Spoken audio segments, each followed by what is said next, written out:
Welcome to Palais Mermoni.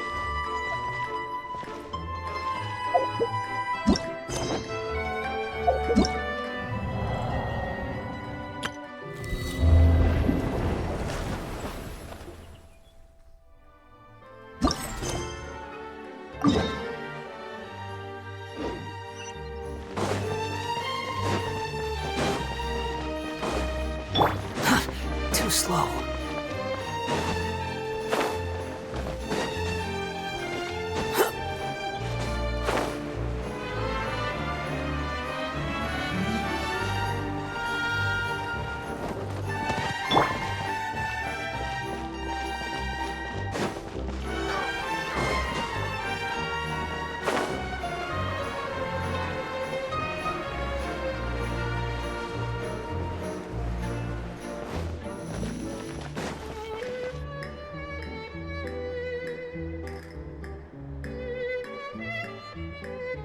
See?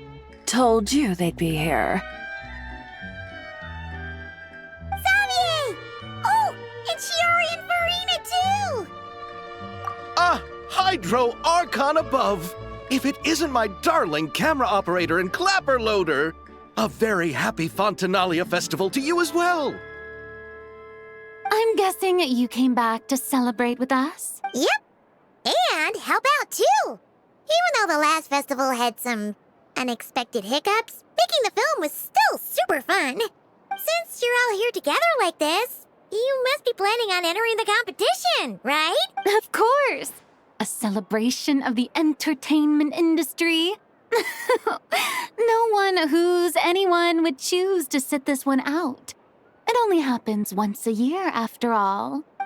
Fontaine Fashion Week might be more my speed, but the film festival brings in a lot of orders and boosts brand recognition, so I wasn't going to miss out either. A few new awards have been added this year, too. Best Director, Best Costume Design, oh, and Best Camera Operation. Ooh, sounds like we've got work to do. Come on, tell us! What's Musketeer Pictures film gonna be about? Oh, about that. What's wrong, Xavier? What's with that look? Oh, man. You weren't scammed by some shady investor again, were you? No, even I'm not naive enough to fall for something like that again. Besides, thanks to the fine people here, Musketeer Pictures has more than enough funds to shoot without investors. And yet problems persist. Huh? What do you mean? Well, we were planning to replicate our past success and shoot a film based on a popular novel. But as we were holding auditions for the female lead earlier today, a striking young mademoiselle wandered in by accident. Her disposition was simply ethereal, the look in her eyes somewhat melancholic. Oh, I wish you could have been there. The awe I felt can scarcely be put to words. You had to be there, friend. No matter where she stood, it was as if her surroundings, even the air itself, turned into the perfect shot. Guess you found your lead actress then? No, quite the opposite. My script is entirely unworthy of her. I fear it is. Nevertheless, I couldn't help but approach the mademoiselle to ask about her background and what brought her to Fontaine. What did she say? Sadly, she said her best friend was gone. After returning to her own homeland not too long ago, she decided to visit where her friend was from to remember them better. Oh, no wonder she looked sad. Yes, but that's when it struck me. Why not cast her as the lead in a film centered around her search for this old friend? Huh? You're gonna rewrite the whole script? But is there even enough time? Isn't the prep work super complicated? We might not finish. Think about the difficulties we faced with the two musketeers. We had to start from scratch back then, too. I'd say we're ahead of the game this time. Guess so, but Don't worry, Paimon. Chiori and I have evaluated the proposal, and we support Xavier's decision. I won't really need to start on the costumes until the cast is finalized, so it's not too much extra work for me. Oh, fair mademoiselles. How can I ever thank you? Finishing the script would be a start. You know, compared to a commercial popcorn flick, I do prefer the idea of shooting a more artistic film. One that leaves a profound and lingering impact in the hearts of the audience. I agree. True trendsetters are the people who dare to go against the grain. wow! Leave it to Director Farina to have a vision. Honestly, though, the artistic passion of everyone at Musketeer Pictures is inspiring. Anyway, now that we've heard so much about this lead actress, Paimon's gotta know who it is! Ah! Columbina! What are you doing here? Hello. I was just walking past when I heard you talking about me, so I came over. Huh? You know Miss Columbina? Of course! Wait a second. Does this mean Columbina is the actress who inspired the whole rewrite? Yeah. Wait, so did you make the trip by yourself, Columbina? Yes. I mentioned how I wanted to visit other nations once things settled down in Notcry, remember? So I went to the curatorium to ask Nefer for advice. She told me about the film festival in Fontaine and said it might be fun to visit. I spoke to Lauma before I left too, and she thought it was a great idea to get out for a bit. It's just, I received quite different travel advice from the two of them. Oh? Well, Lauma told me to go out and experience new things and make new friends. What a wonderful suggestion! That's how a trip should be. What about Nefer? She said, don't trust anyone and don't talk to strangers. Yep, that sounds like her. I can understand that too. It shows this Nefer cares about you a great deal, Miss Columbina. Yes, so I plan on combining their advice.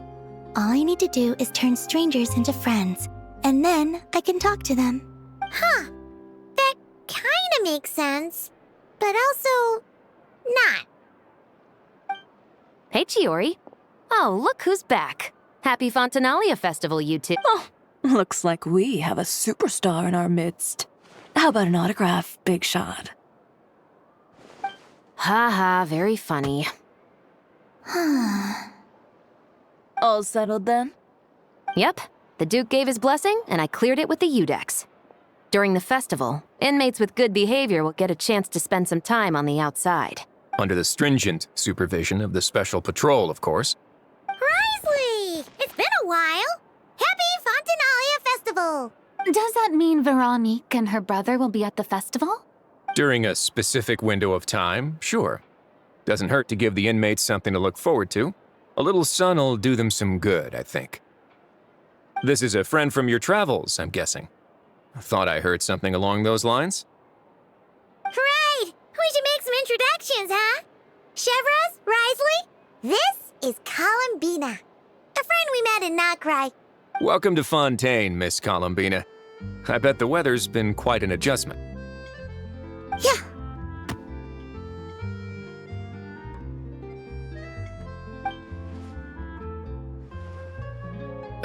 And not the good kind, I take it. No, I quite like it. It's a lot warmer than Notcry. Then what was the punch for? Oh, should I not have done that? The flowers that bloom here are so vibrant, and the people are so kind. I just wanted to become friends as fast as possible. Ah, so that was meant as a gesture of friendship. Is that right, Miss Columbina? Isn't that what friends do? Right. Might have been a bit premature in this instance, though. Your friend here is quite the character. Good thing we said something. You weren't seriously gonna go around punching every single person in Fontaine, were you? No, just the ones I wanted to be friends with. That's not... What Paimon's trying to say is, maybe keep the punches to a minimum until after you're friends with someone. If you say so. You're quite the character, Miss Columbina. So, are we friends? Of course. Any friend of the Traveler is a friend of mine. Yeah. Oof.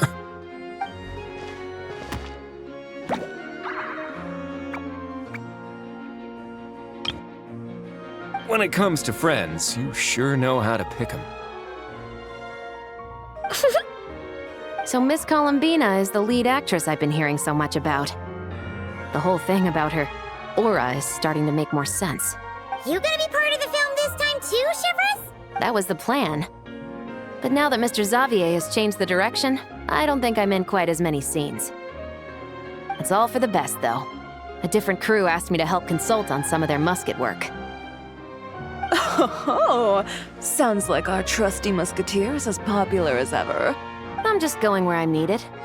I'm more than willing to help with whatever this production needs as well. Ah, well, speaking of, would you happen to know if there are scenic locations around the court of Fontaine that other crews haven't booked? The festival's pretty popular this year, so there's not a lot left. You might just have to talk it over with the other productions and see if they'll let you squeeze in here and there. I see. Having trouble finding a filming location? Yes, we made a last-minute decision to go down a different route, so the indoor locations we reserved are no longer a good fit. And it looks like all of the best outdoor spots have been taken. You know, I might know a place. Good views, good atmosphere, and no production team has snatched it up. That sounds perfect! Where is it? You want me to reveal it just like that? Come on, let it be a surprise. As much as that sounds riveting, I think we should divide and conquer. You go do that, and Director Farina and I will take Miss Columbina around the city to discuss lighting and styling. Is that all right with you, Miss Columbina? Traveler? Yeah! Everyone here is our friend! So don't worry about a thing and just focus on enjoying your trip. Okay. All right, then the Traveler and I will go check out this potential filming location. It might even give me some inspiration for the new script. I'll leave this to the Duke then. Until later, everyone.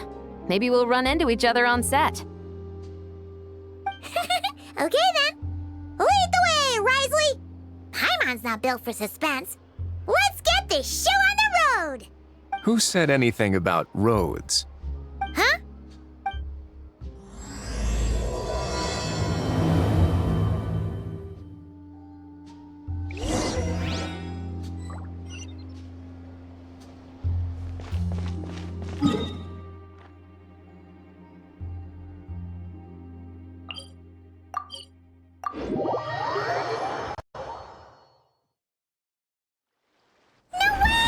You brought the winglet up to the surface?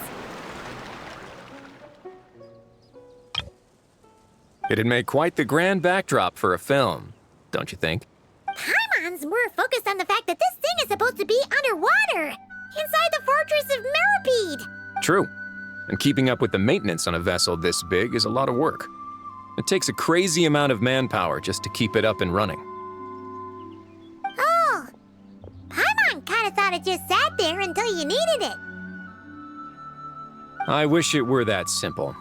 The truth is the maintenance costs on this thing are substantial, so we decided to rent it out during the festival to earn some extra mora. Besides, the inmates are the ones who keep it in good shape.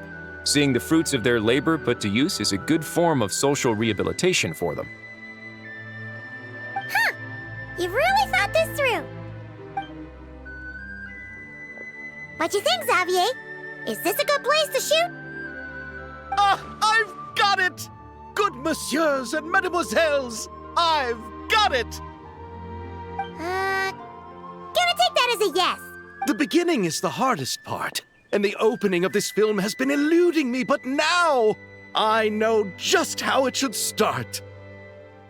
Glad to hear it. Thanks for bringing us here, Risley. Don't thank me just yet. This isn't quite a done deal. Huh?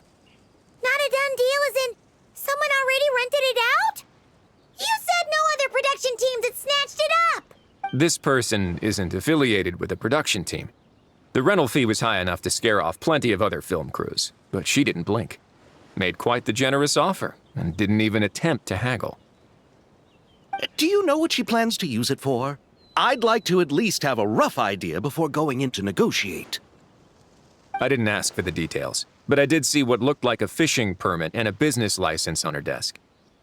My guess is she's planning on using it for some kind of restaurant or aquarium. A floating restaurant is sure to attract people, but an aquarium sounds cool too. The views from the ship make it a great spot for a date. The winglet might not be under my command right now, but it's always nice to see her admired. A film is sure to drum up some good publicity as well. I do hope we can work something out with the current captain. Well, guess we should head over and talk things out then. Best of luck.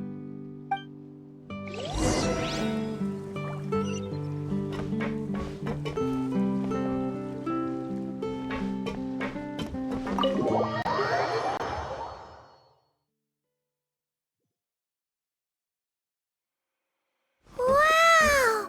The winglet seems even bigger up close. The rooms are so spacious. Wonder who rented it out. Hello? Anyone there? Perhaps the captain had business to attend to elsewhere. But why rent such a massive boat just to have it sit here without even leaving so much as a note? Let's try again. Anyone there? Hello? Seriously? Right now? What is it gonna take to get some decent sleep around here? Is a nap too much to ask for? Ugh. Sorry, the aquarium's closed for the... Huh?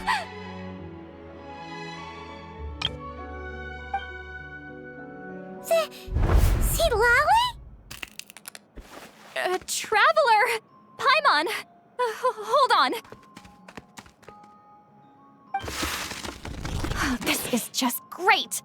How am I gonna go out dressed like this? What happened to my regular clothes?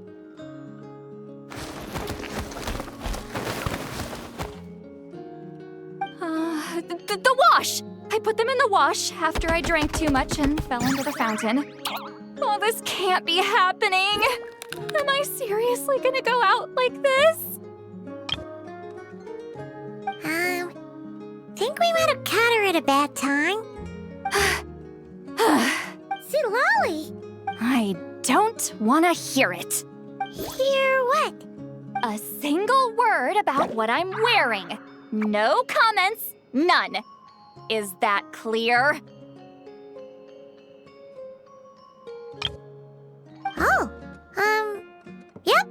Crystal. Huh? You think so?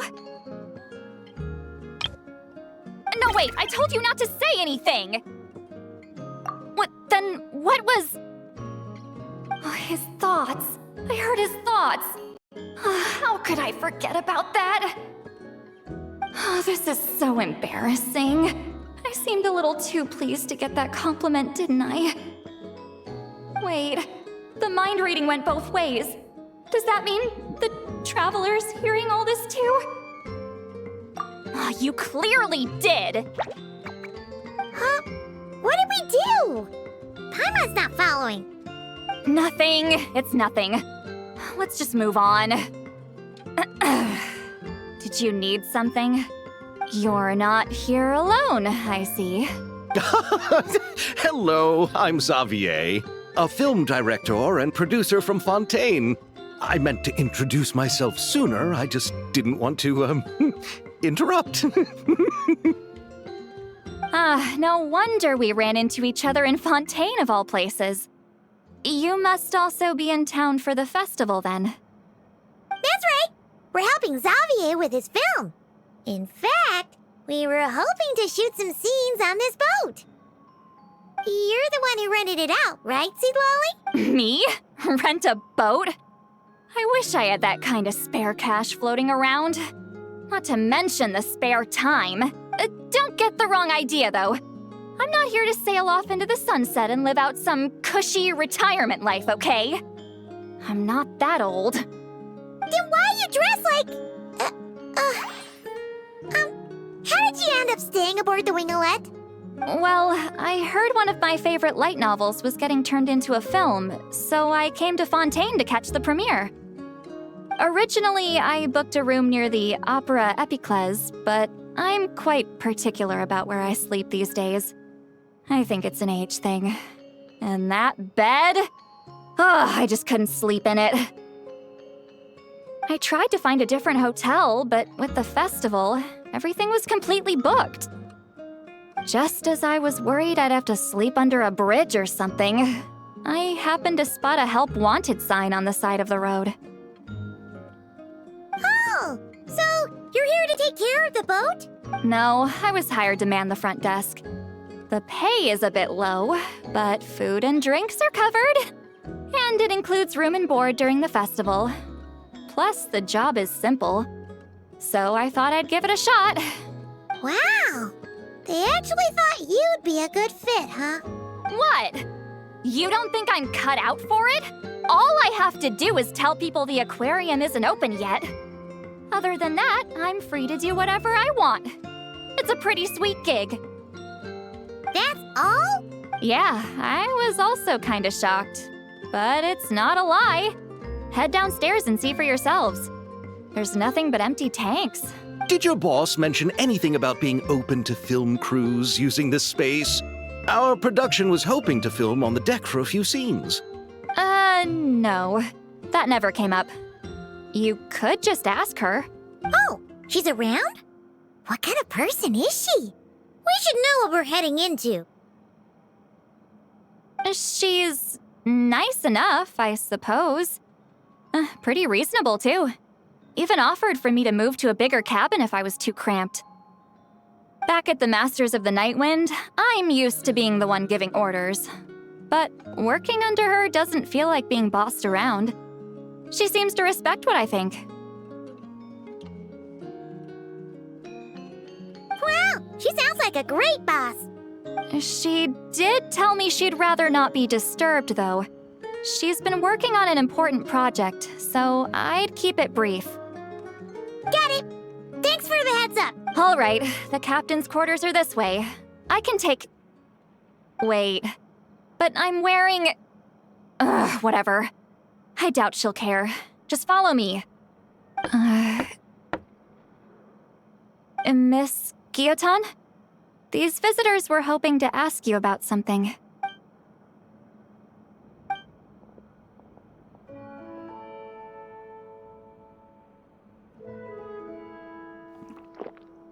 I thought I said to limit the interruptions. Just tell them the aquarium is still...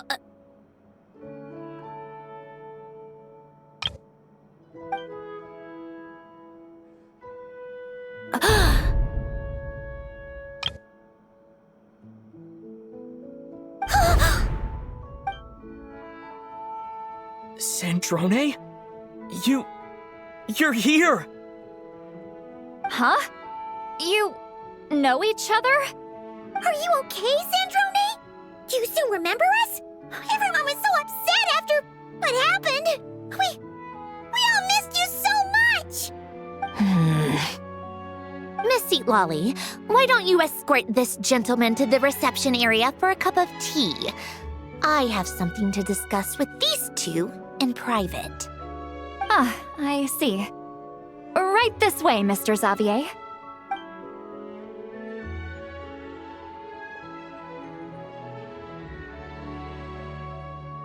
Sandrone? really can't go anywhere without running into you two. Are you okay? During the battle, your core... It was... Destroyed by that bastard Dottore. That's right. But as you can see, I'm fine now. No major issues. Or at least, there shouldn't be. Oh, what a relief! Oh, why didn't you tell us sooner? Or come back to see your friends? Now that I have the chance, I just want to say... Thank you for saving me.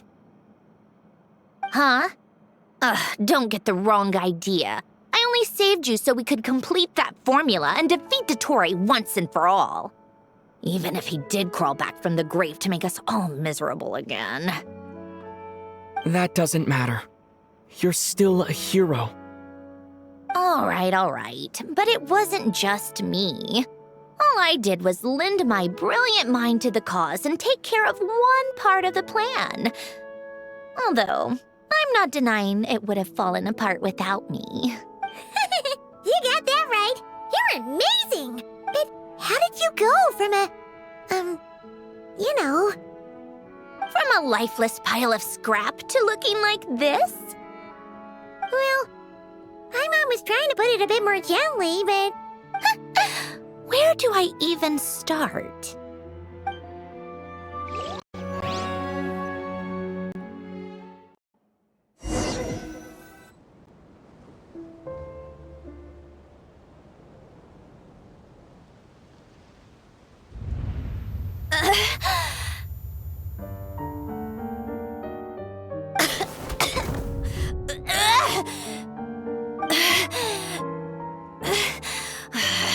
Curse it all!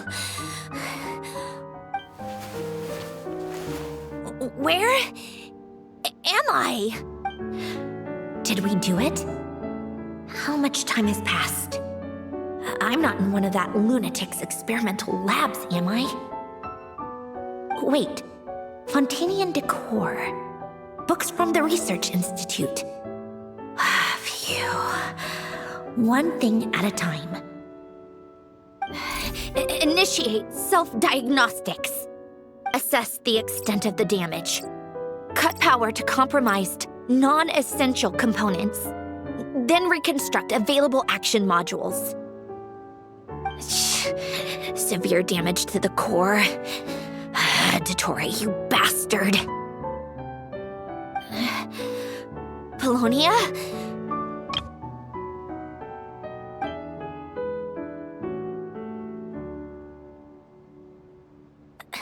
Polonia, wake up! Activate! You're in even worse shape than me. Internal gears and energy circuits are barely intact. Extreme damage to the core, just like me.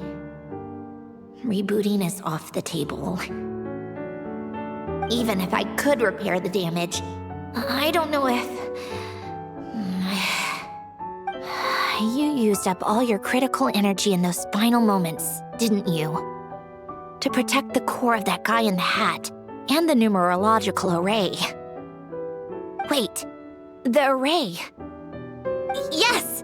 The prototype is still here, but can I even run it in this state? Whatever. I have to try. I just need to confirm one thing. Activate the numerological array. Connect the computing core to my body. Just like I thought. It needs too much computing power.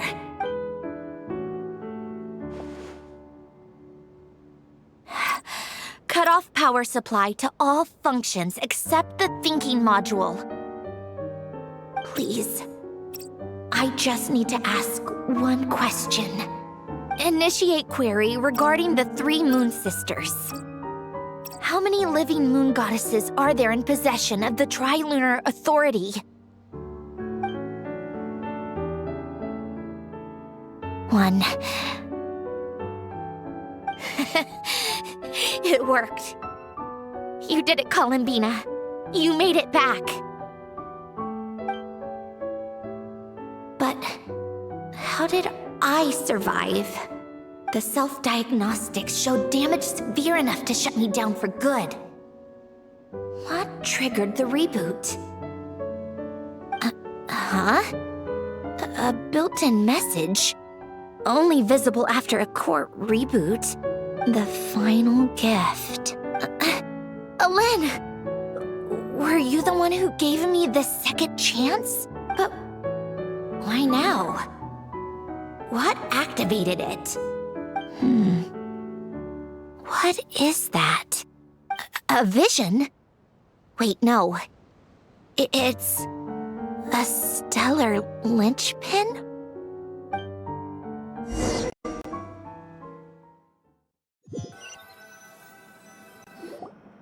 A stellar linchpin? You can think of it as a rare kind of vision. As for what causes one to manifest, well, that's still unknown. But in Snezhnaya, or in Afatui's research at least, it's believed to have some connection to the third descender. The third descender? We knew his remains were used to create the Gnosis, but this is the first we're hearing about a stellar linchpin. You knew about the remains? Right, of course. Look who I'm talking to. Yes, the heavenly principles used the remains of the third descender to create the 7 Gnosis as a means to consolidate the Archon system. Visions result from that same system, so extrapolating from there...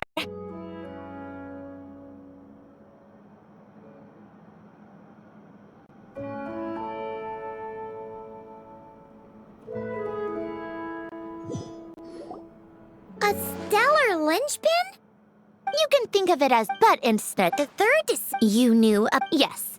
The visions result from that same system, so extrapolating from there, it's clear that the manifestation of a vision is also, to some extent, related to the third descender. Still following? For those that wield them, visions serve as a means to channel elemental power. The same is true of stellar linchpins. The difference is that, when wielding elemental energy, stellar linchpin users often exhibit a unique kind of power that seems to come from beyond to that. It's believed that, when a stellar linchpin manifests, impurities from the remains of the third descender get fixed in place. Hence, the name. That's also believed to be the source of the strange power I just mentioned. We've heard that visions can appear when someone has a really strong wish or desire. Stellar linchpins sound kind of similar, so... Huh? Oh, don't look at me like that. I've never had any grand wishes or aspirations. Just a list of things that drive me up the wall. So if you're asking why this thing appeared, I have no clue. All I know is that without it, the gift Alen left me, this built-in second chance, never would have triggered. The damage to my core was too severe.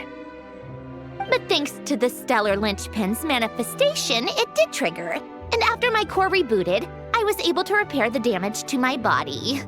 I also managed to import the numerological array, along with some of Polonia's surviving algorithms, into this form. Wait, does that mean Polonia is... Yes. Unfortunately, Polonia is... beyond repair. Oh, we're so sorry to hear that. But you also mentioned something about a final gift? Yes. Alen often spoke to me about wishes and desires when he was alive. I suppose he thought there might come a day when I wished for something, and was willing to sacrifice my own life to fulfill it. So he left me a chance to start over. No, Alen once said I was his proudest masterpiece. That might sound boastful coming from me, but it's also an undeniable fact. After Alen died, I started studying how Polonia and I worked. Polonia is essentially a computational machine, so it wasn't difficult to figure out the mechanical principles there. But when it came to my own structure, that's when Elen, the Lord Artificer's true greatness, struck me once again. I attempted to imitate it when I created Catherine, but in the end, she turned out to be nothing more than a superficial replica. What? But his creation skill, Catherine, is super impressive. We were shocked when we first found out she was a puppet. No, she's nothing compared to what Elen was able to create. Some of the mechanical principles of my own core are still a complete mystery to me. Keeping that gift hidden wasn't even a challenge for him. Just a shame I had to waste it on fighting Dottore. I just couldn't stand the thought of him coming out on top. If you put it that way, the world owes me a whole lot then, doesn't it? Wait, but all this still doesn't explain what you're doing here. Risley said you rented the ship and even had some kind of fishing permit? That's because I'm trying to go back to the place Elen and I lived when he was alive. My former home, I suppose you could say. The second chance wasn't the only part of the gift. According to the message, Elen left me a few other things that are stored in the house we shared together. I'm hoping that whatever he left me can help fix certain anomalies in my rebooted core. And help me understand why I received a stellar linchpin in the first place. Okay, so go back then. What does that have to do with fishing? And to think I'm talking to the saviors of Fontaine. Did you forget that the water levels have been rising for centuries? I can't just go back to the place I used to live because now it's underwater. Oh, right. With the rising water levels and changes in terrain, it's not just a matter of finding where it is, but also clearing away any sediment or debris. But Fontaine law prohibits unauthorized individuals and organizations from excavating underwater ruins. A Melazine caught me the minute I even made an attempt. Why not apply for authorization then? And face the endless slog of Fontanian bureaucracy. No thanks. Besides, I'm a Fatui harbinger. The diplomatic implications alone would be enough to give the gestionnaires at the Palais Mermonia a headache. A fishing permit, on the other hand, isn't difficult to obtain at all. Minimal paperwork required, and under the name Guillotin, the application was a cinch. So you're exploiting a legal loophole? Am I? That underwater home belongs to me. If I happen to chance upon it while doing some fishing, what's the issue with that? Of course, I do have to catch some fish to put in the aquarium, just in case the gestionnaires come to check up on things. That's also the reason I hired someone to man the front desk. Huh? But isn't that kind of a waste? He went to all the trouble of getting a business license and rented out this giant ship, just for show? If you want to run an aquarium that bad, be my guest. Use the facilities however you want. I'm certainly not going to stop you. All I want is to go back home and see what other gifts Elen wanted me to inherit.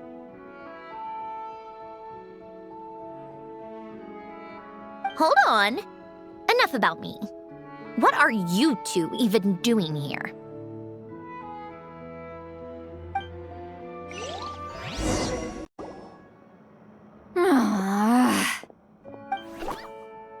Seriously?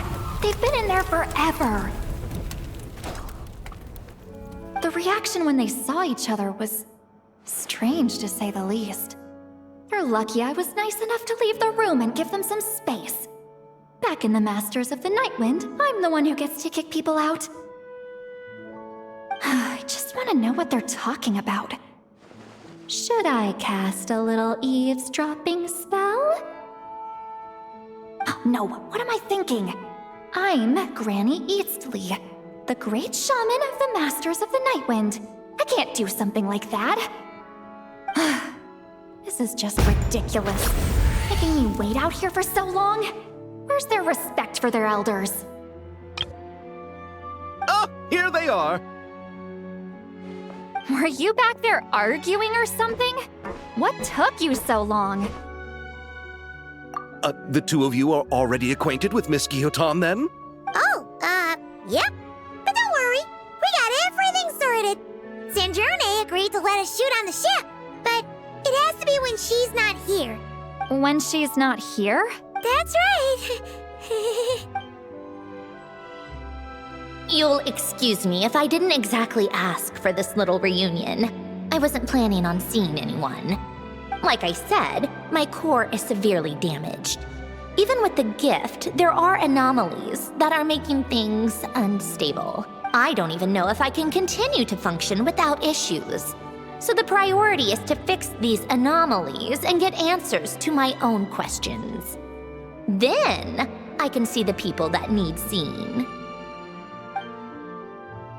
Anyway, just let Sandrone know when you plan to film Xavier, and she'll, steer clear.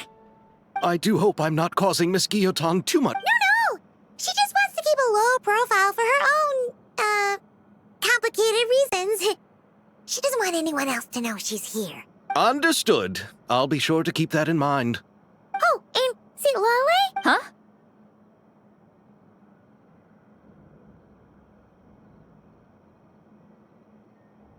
You mean Miss Guillotin? What does she want? Oh, please don't let it be about the pajamas. What? The 7th of the Fatui Harbingers? Why are you telling me all this?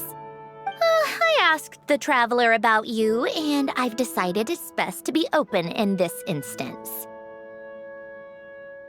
I can understand if you would rather not work for a Harbinger. Regardless, the room on the ship is yours to keep. You're an acquaintance of the traveler, and I plan to honor that. Wait, she's actually nice? It's not a problem. The captain also worked for the Fatui, and he helped Natlan a great deal. We know that there are good people among your ranks. Besides, I've been around long enough to know what it means to earn one's keep.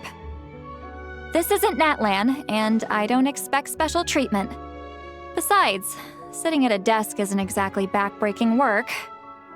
I appreciate that perspective, great shaman. Seat Lolly. Just call me Seat Lolly. That title makes me sound so... old. Well, Seat Lolly, the traveler and I are looking for something, so we'll be heading underwater together soon. I'll leave the ship in your care while we're gone. Together? How often? Not too often. We're heading out in a bit, but I'll be available if you need something. You couldn't, go alone? I wanted to, but he was concerned about my physical well-being, so he offered to come with. Guess my mental well-being means nothing then. Huh?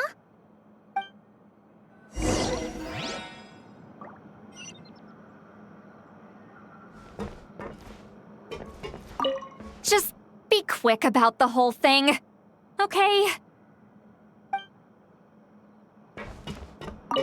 Miss Guillotin is so generous. We talked it over, and she agreed to let our crew come over and do some test shots while you two are out.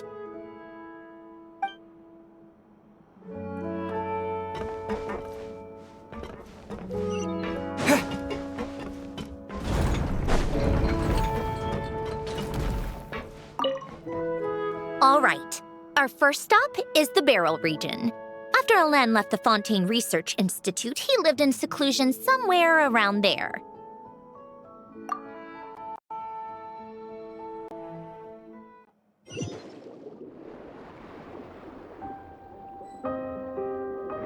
Huh. This place has changed a lot. Guess I really have been gone for a long time. Let's look around and see what we can learn. Oh, and don't forget to catch a few to take back. We need to keep up appearances, remember?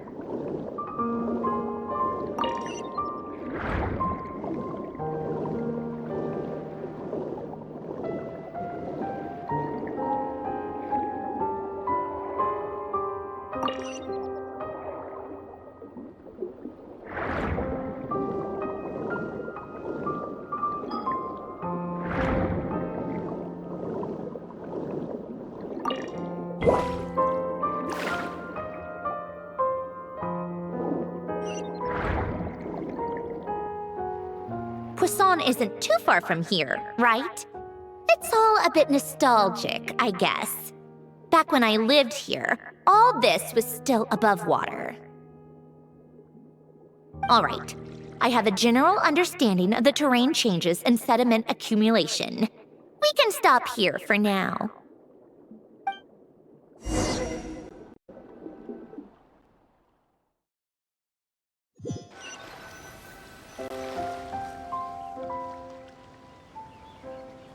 That went smoother than expected. I appreciate the help. No problem. You doing okay though, Sandrone?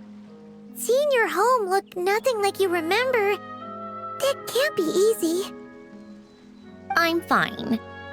Times change. People change. That's the one thing you can actually count on. I made peace with that a long time ago.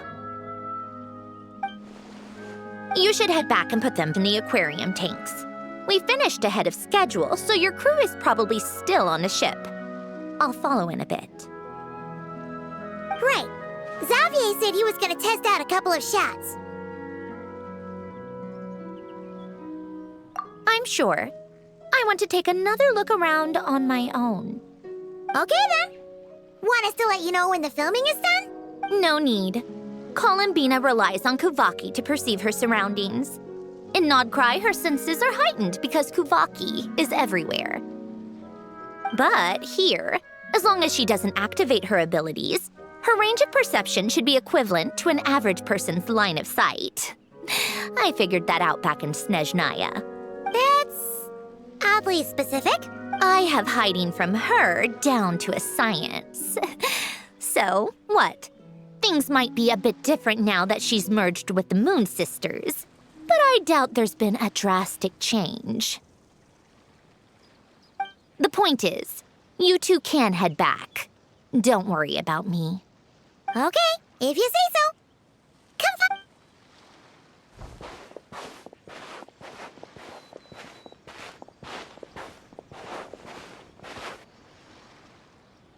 What did you leave for me, Alen? Did you know I would come back? Or did you make it so I would have to?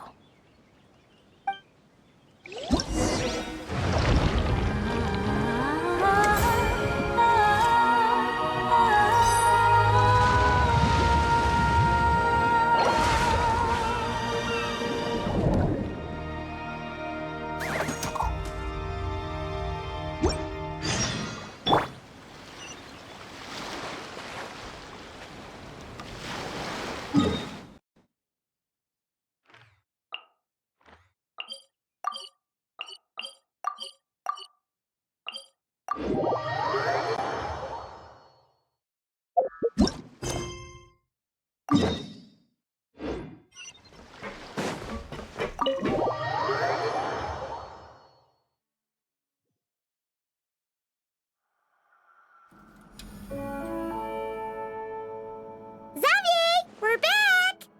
Shh! Quiet on set! They're filming over there. Oops, sorry.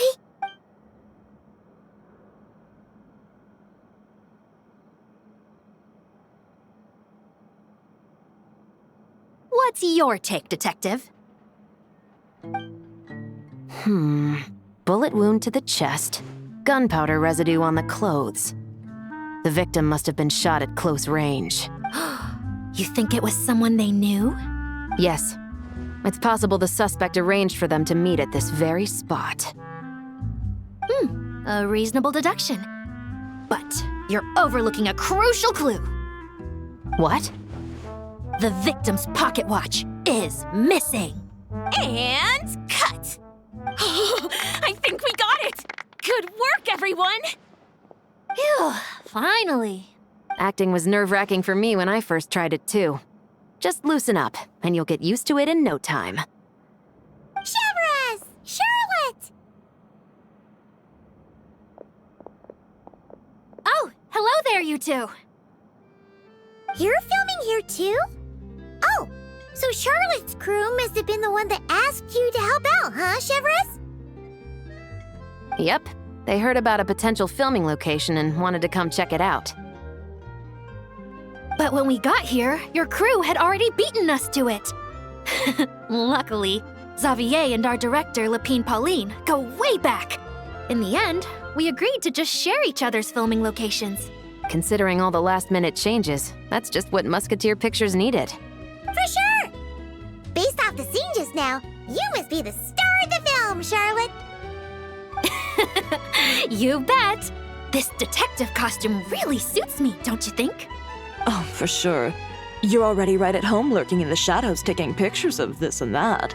Add a notepad and you're practically method. Thanks, Miss Chiori. I appreciate the compliment. That didn't sound much like a compliment to Paimon.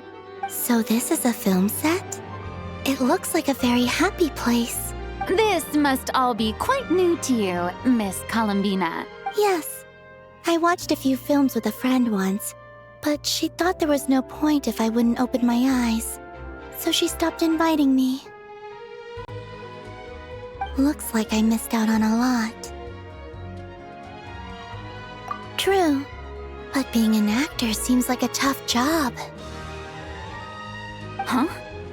Most people would swap lives with an actor in a heartbeat. The lifestyle is so glamorous, and the pay is more than generous. But they have to act out lives that aren't their own, with the whole world watching on in judgment. If they don't do it justice, it must feel like they're letting people down. That's exactly how it feels. This young lady has quite the unique perspective. Well, that's true. But these actors are here because they want to be and they think it's fun. Most of them, at least. Not to mention, the film we're shooting is based entirely on you, Miss Columbina. You just need to be true to yourself. I don't have to pretend to be someone I'm not? Not at all. Authenticity is what we're after. For example, this first scene opens with you on the boat, sailing to your friend's homeland. You just need to think about that moment in the story and picture how you would feel. Oh, okay. We're all here? Wonderful! Let's head to the deck and get shooting. Oh, and this is for you, dear Paimon. Your clapperboard. Whoa! Is this the same one Paimon used for the Two Musketeers? The very same. I saved it just for you. Thanks, Xavier! Feels like being reunited with an old friend. Of course! That said, I have a different job in mind for you this time, traveler. Our film is focusing on a single protagonist, so conveying the subtle changes in her state of mind is of the utmost importance. In addition to the actor's own performance, another way we can convey that is through lighting. Huh? But there's already a lighting specialist, isn't there? Yes, but it's clear the traveler and Miss Columbina share a deep bond.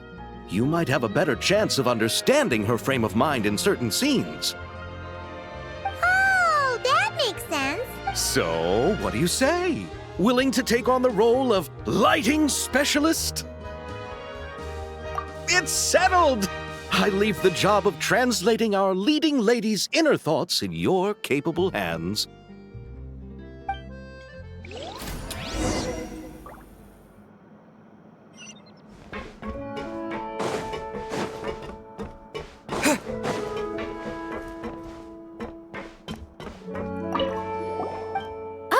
I didn't expect to run into you two on set. Happy Fontinalia Festival! Nice acting back there, Charlotte. Thanks! I'm, usually the one behind the camera, so it's actually pretty nerve-wracking being the center of all that attention. But I've known Miss Lapine Pauline for quite some time, so we work really well together. Miss Lapine Pauline prefers to assign roles based on our own personalities. She'll even adjust the script to make it a better fit.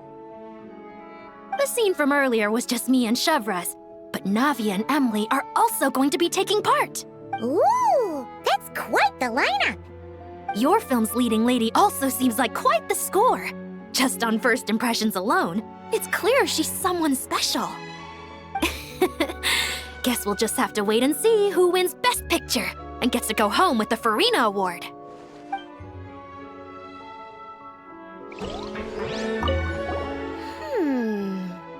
Seeing all the sets in place, things are looking even better than I expected. The actors are doing great too. Editing it all together is gonna be a piece of cake. Bet I can finish it in one night. Hi, Lapine Pauline. Hey, you're back! The timing couldn't be more perfect.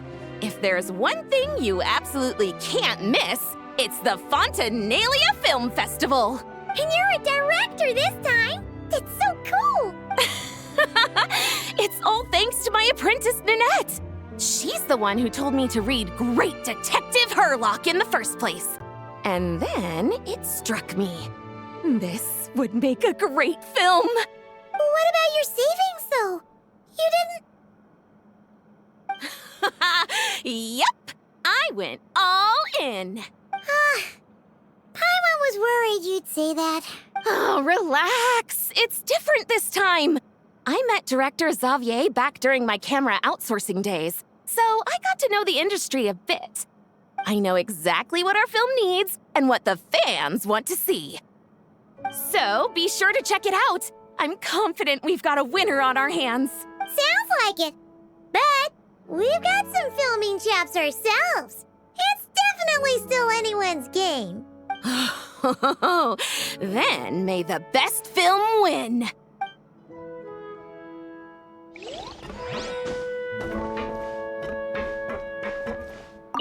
Oh, I didn't expect to run into you two on set. Happy Fontinalia Festival. Nice acting back. Thanks. But, Miss Lapine, the scene from her... Ooh. Your film's...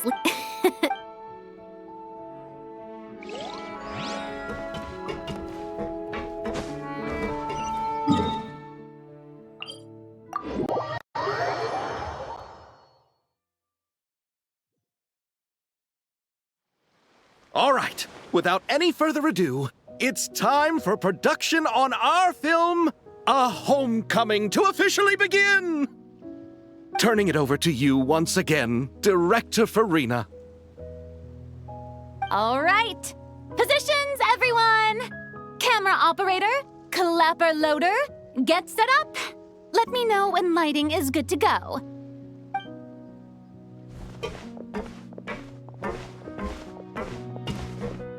All you need to worry about, Miss Columbina, is hitting your mark. Other than that, just focus on immersing yourself in the emotions of the moment. Okay. Good. Lighting, are we ready?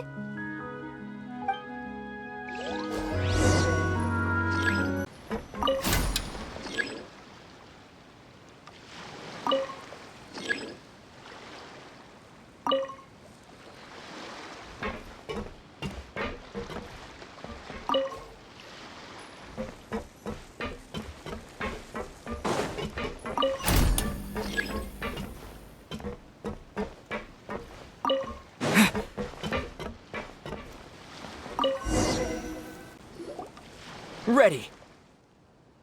All right, quiet on set. 3, 2, 1, action!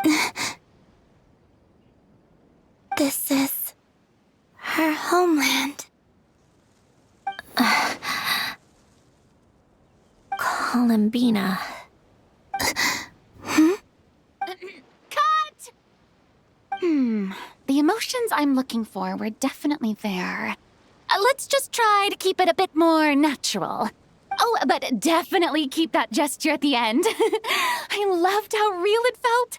You looked genuinely moved. All right, if you're ready, let's go for another take.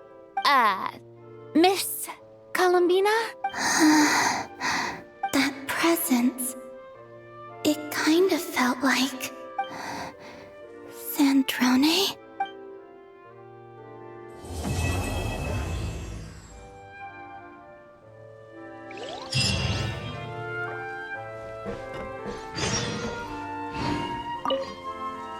Terrific performance, Miss Columbina! Truly excellent work. Thank you, Director Farina. You really don't mind me not taking off my eye mask? Not at all. Xavier and I already talked it over. The character is based on you, so there's no need to change what you're accustomed to doing. Besides, the mask could become one of the defining traits of our film's leading lady. Just like you suggested, we'll leave the reveal to the more important moments.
Ah, you're here.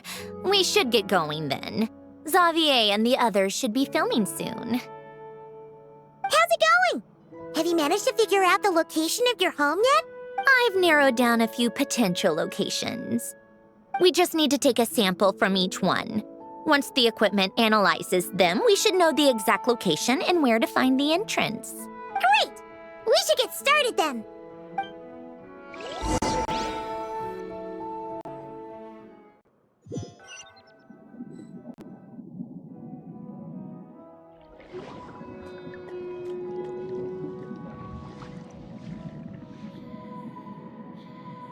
All right, let's get a move on.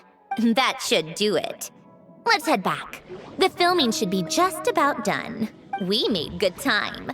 We might even know the location by the end of the day. You sound pretty happy about that. Do I? I suppose I've just had enough of these anomalies I've been dealing with. The sooner I can fix them, the better. Anyway, enough chit-chat. We have work to do. Oh, but let's head in through the side door. I don't want to run into the crew on the deck.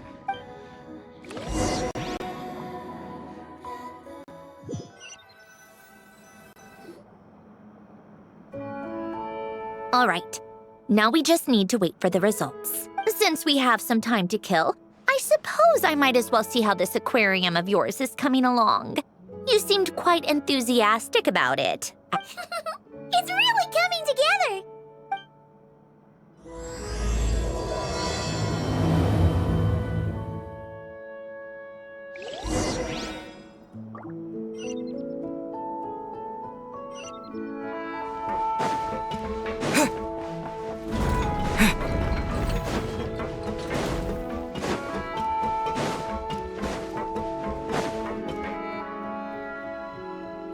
Oh, kind of impressive, actually. These must be the ones we caught the first time we went underwater. Like it? It's fine, I guess. Nothing special. Come on! It sounded like you really liked it just now. You're that proud of it? Is this a sense of accomplishment or something? Well, yeah. And it's pretty. You know it's gonna be gone soon, though, right? What do you mean?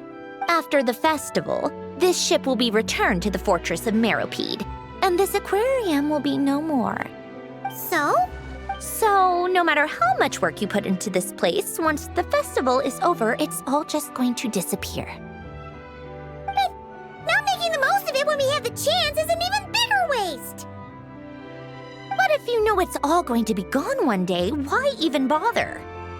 Well, because... Because you still get to keep the things you gain along the way. And those are things that can never be replaced. Doesn't that make losing them even harder? Well, if you put it like that... But the happy memories we make along the way last forever! You just have to take a more... glass-half-full perspective. Not to mention, everything we do here is gonna be on film, so it'll still live on in some shape or form. And when you look back on it, only happy memories will come to mind? Exactly! So it's about finding joy in the process itself. Traveler, you're back already? What's wrong with that? You say that like it's terrible news or something. How did you get here? I didn't see you on the deck. Oh, never mind. We need to help Miss Guillotin hide ASAP. The crew is heading over here to shoot any second. What? They should be done by now. There was a mishap earlier that cost them some time. I was waiting on deck so I could warn you the minute you showed up. Anyway, you should head back to the captain's cabin right away. They're gonna be here any minute now. Ugh. Finally! That's a wrap for the scenes on the deck. Wouldn't have taken half as long if the wind hadn't snapped our equipment in two. Uh-oh! Too late! Change of plans then. You'll just have to hide. Hide? And where exactly am I supposed to do that? Oh, there's a box over there! You can get in that! Huh? You expect me to... Do I need my makeup done for the next scene too? For the love of... Let me see. Maybe just a quick touch-up. Huh? Traveler and Paimon? What are you doing here? I thought you took the day off to take care of something. Huh? Oh, well, it didn't take as long as we were expecting, so we came back early. What about you guys? You're still not done shooting for the day? No. We ran into an issue that, set us back. It meant Miss Charlotte's crew wasn't able to wrap either. We both still have scenes to shoot in this aquarium. Oh, that's not ideal. For several reasons. Let us help then. The sooner we wrap, the sooner everyone can get some rest. All right. Thanks, you two. Miss Charlotte's crew can go first then. If I'm not mistaken, you still have a night shoot later. Thanks, Director Farina! Of course. Fellow artists should help each other out where we can. Agreed. Well then, camera, lights, get set up. Actors, give your lines a quick once-over. Let's try to get this in one take.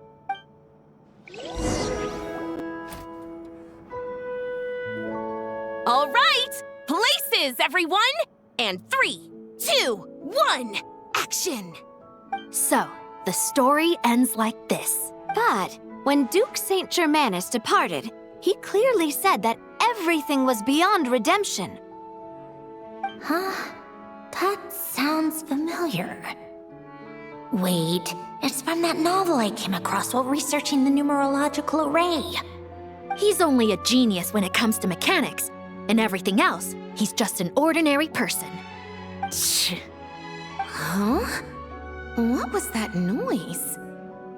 Whatever, I'll just fix it in post. Mr. Koba, please don't speak as if I were the accomplice.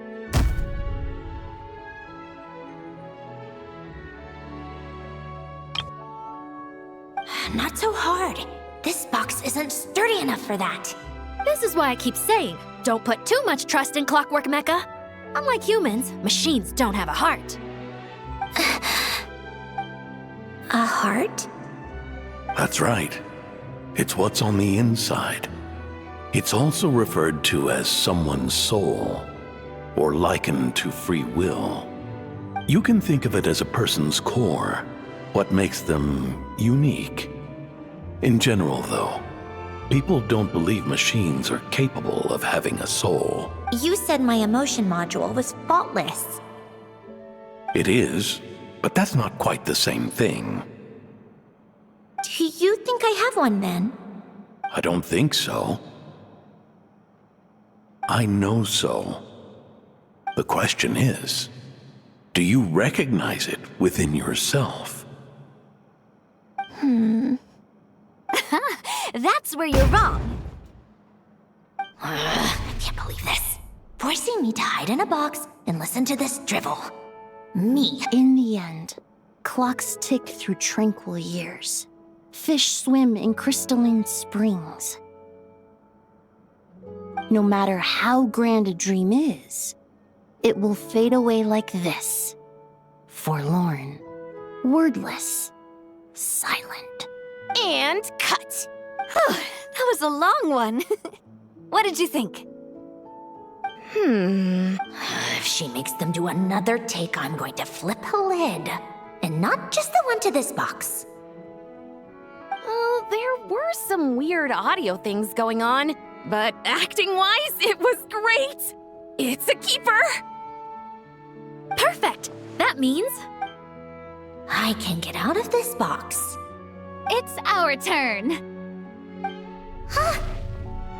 Camera operator, set up for the next scene.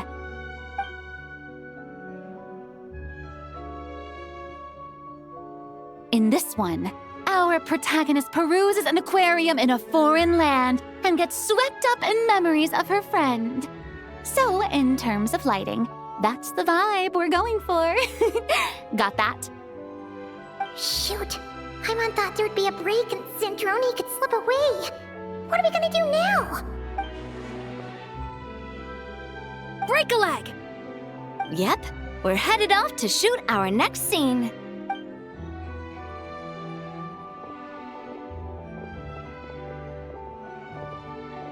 All right, quiet on set. We're about to start rolling. Ready, Miss Columbina? Miss Columbina? I think she would like this. Quick, we should roll on this. It doesn't forage with the others, or prey upon its smaller kin. Instead, it remains where it is, cradled in the coral's quiet beauty, as though the raging cyclones above are of no consequence. And yet, she still stood before the cyclone in the end. So I think that story has it wrong. She is no different than us. She has a heart.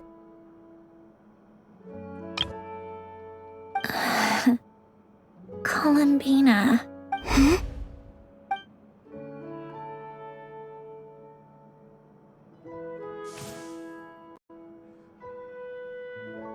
Uh-oh, is she onto us?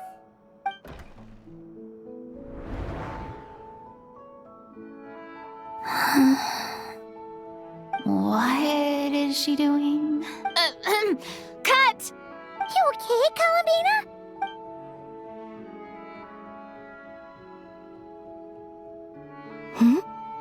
Oh, yes. I just thought... Why don't we take a short break? It's been a long day of shooting so far. That last take was beautifully organic, though. We can use it as is. No need to go again. Thanks, Director Farina. But I'm fine to continue. You're sure? In that case, let's shoot some quick B-roll. Then we can move to our next outdoor scene.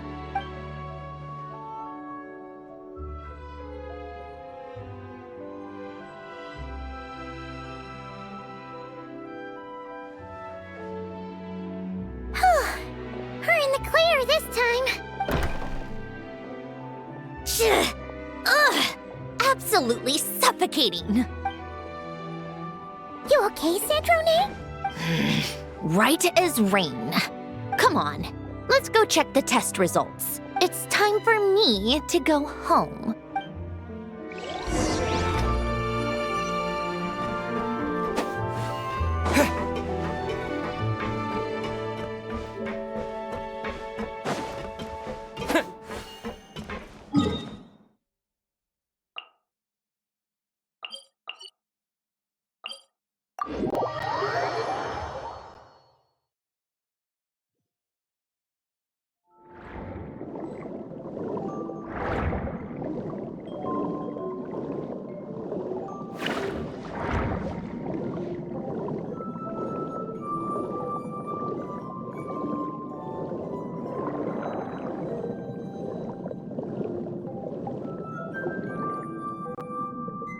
All right, it should be around here. Give me some space. I'll activate the water insulating mechanism.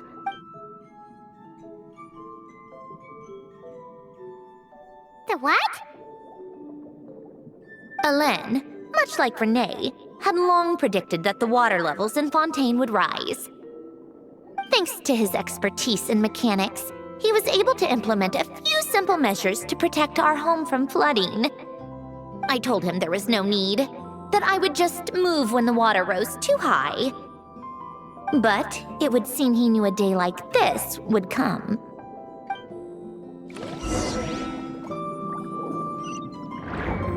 All right, the silt has been cleared away.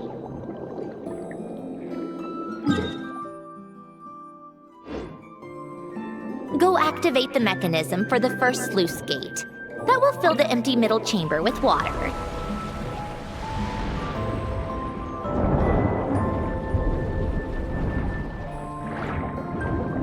All right, now turn on the drainage mechanism in front of the second sluice gate, and this chamber will become empty once again.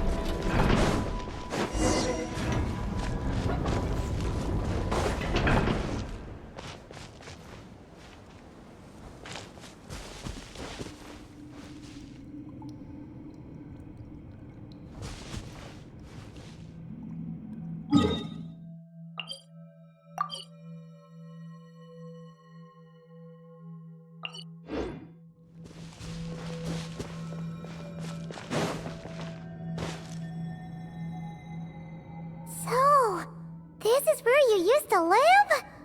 It's beautiful! There's even a garden! Back when I lived here, it was my job to tend to the potted plants and flower beds. Still growing strong even after all this time. Who would have thought? If the weather was nice, I would take Hélène out in his wheelchair and we would go for a walk. Before long, we started bringing Polonia along too. Come to think of it, I was the only one who could get around easily back then. Polonia always got stuck at some point, and it was up to me to launch a rescue mission. Happy? I suppose they were. Uneventful, but pleasant. Repetitive, but peaceful. It was like living in a world where time didn't exist. Of course, that was all just an illusion. Death still awaits all of us at the end. Oh, all right, enough standing around. Let's head inside.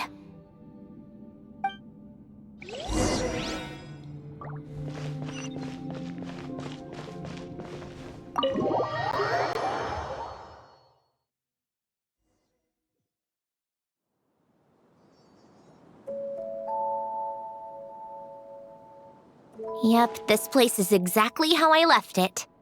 Nothing has changed. What is it? Huh? How did you get...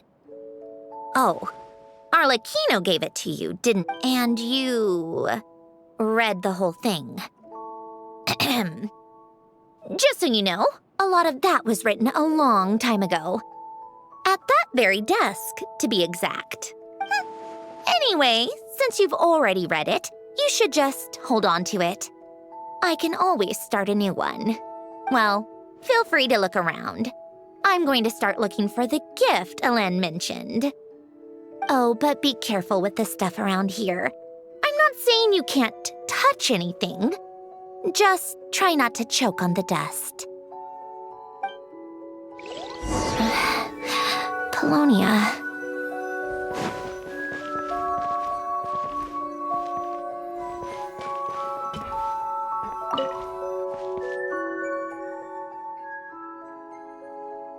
This was Hélène's workbench. Later on, of course, it became mine. It's where both Polonia and I were brought to life. Before Hélène was bedbound, this is where he would teach me about mechanics. I would sit and listen, chiming in with questions here and there. Later on, when he got too sick, I took over and would work on Polonia here.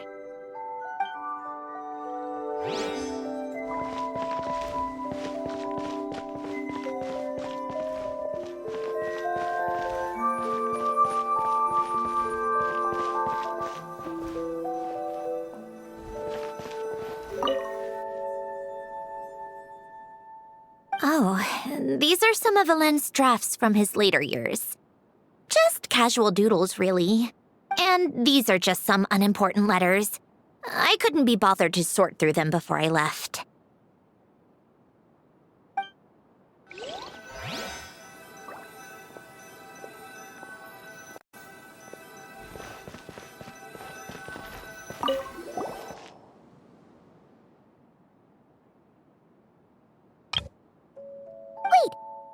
The people in this picture look kind of familiar. Oh, this was taken when Alen and Renee were both still at the Fontaine Research Institute. Before their falling out.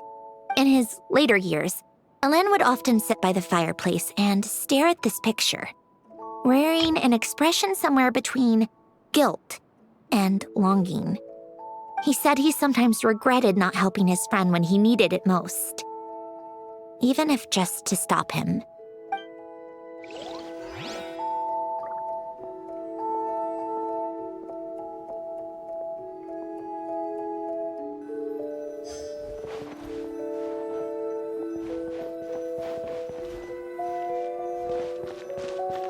A warm hearth.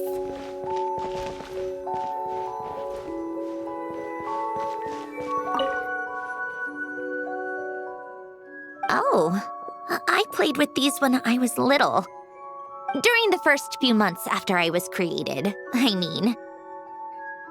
At first, Alen and I would play together, but it didn't take long for me to become unbeatable. So, Polonia and I played together instead. Yeah, these don't look like Paimon's kind of games. Logic and math puzzles? Those happen to be my specialty. It's been so long. What do you say? Should we play a few rounds? Let's go with this one. The gears on the left are stacked from largest to smallest. The goal is to move them to the other side in the fewest number of moves. Just remember, you can't stack a bigger gear on top of a smaller one.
Looks like it took you a few extra moves.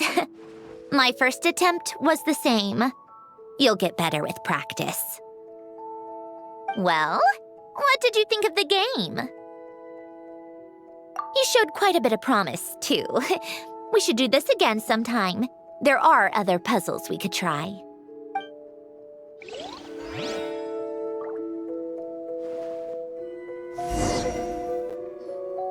Wow! This house is filled with so many memories. It's so cozy and charming.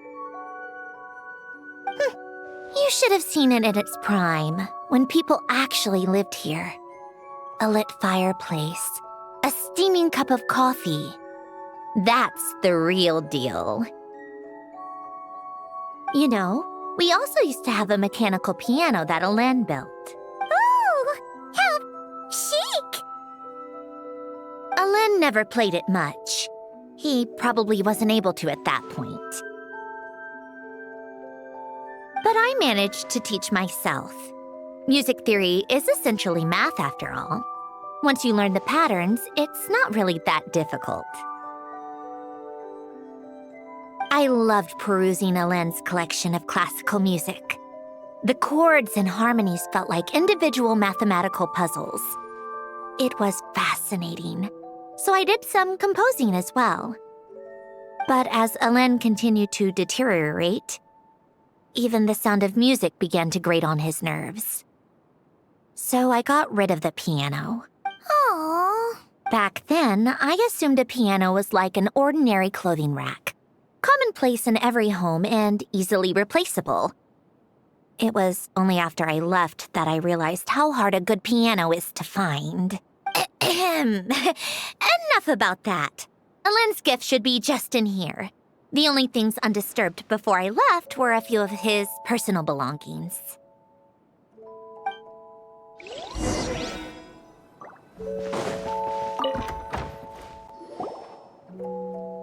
Wait, there's a hidden compartment at the back of this box.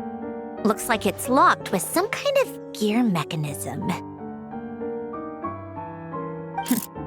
Knowing you, Alen, I'm guessing it goes like this, then like this. Got it. Am I a genius or what? Let's see here. A box? Well, you gonna open it?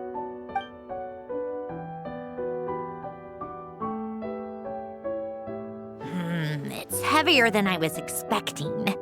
Just how much stuff is in here?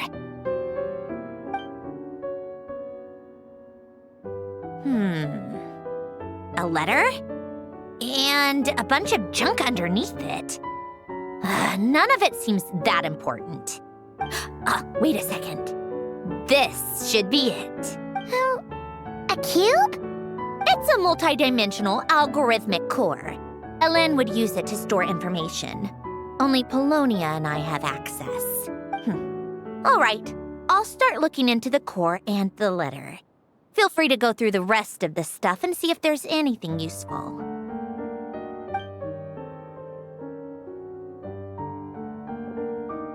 Okay. Hold on. There's another picture in here. This one has writing on the back. A snapshot of you playing among the plants shortly after you were born. You seem to like these flowers a lot. May you grow and flourish just as they do. Huh? Wow! Look how happy you are in this picture. You've changed a lot since then, huh? What's that supposed to mean? Just that you come off kind of aggressive sometimes. Or, annoyed at everyone around you? Well then, people should stop being so annoying. It's not like I'm the one with the problem. Of course not. Oh, here's something else. Looks like a piece of paper torn out from somewhere. Today, I solved another math puzzle and made a breakthrough on a construction problem the Institute has been stuck on for years. Am I a genius or what? No, wait, that's From now on, I should have people address me as Her Highness the Clockwork Princess, unraveler of all reason. Nope, no more of that. I thought I tore this page out. You wrote this? Then how did it get... Wait, there's more writing at the bottom. You seem to have developed a distaste for this particular entry, considering I found it in the trash. I'm sorry, but I could not help but hold on to it. Forgive me. Helen! Don't be embarrassed. Everyone goes through a phase like that. Nonsense!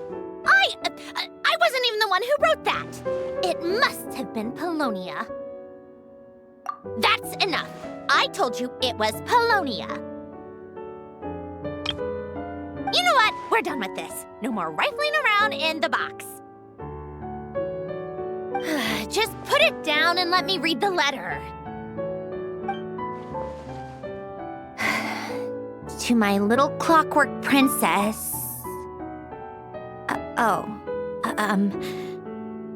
Not another word. Got that? If you're reading this,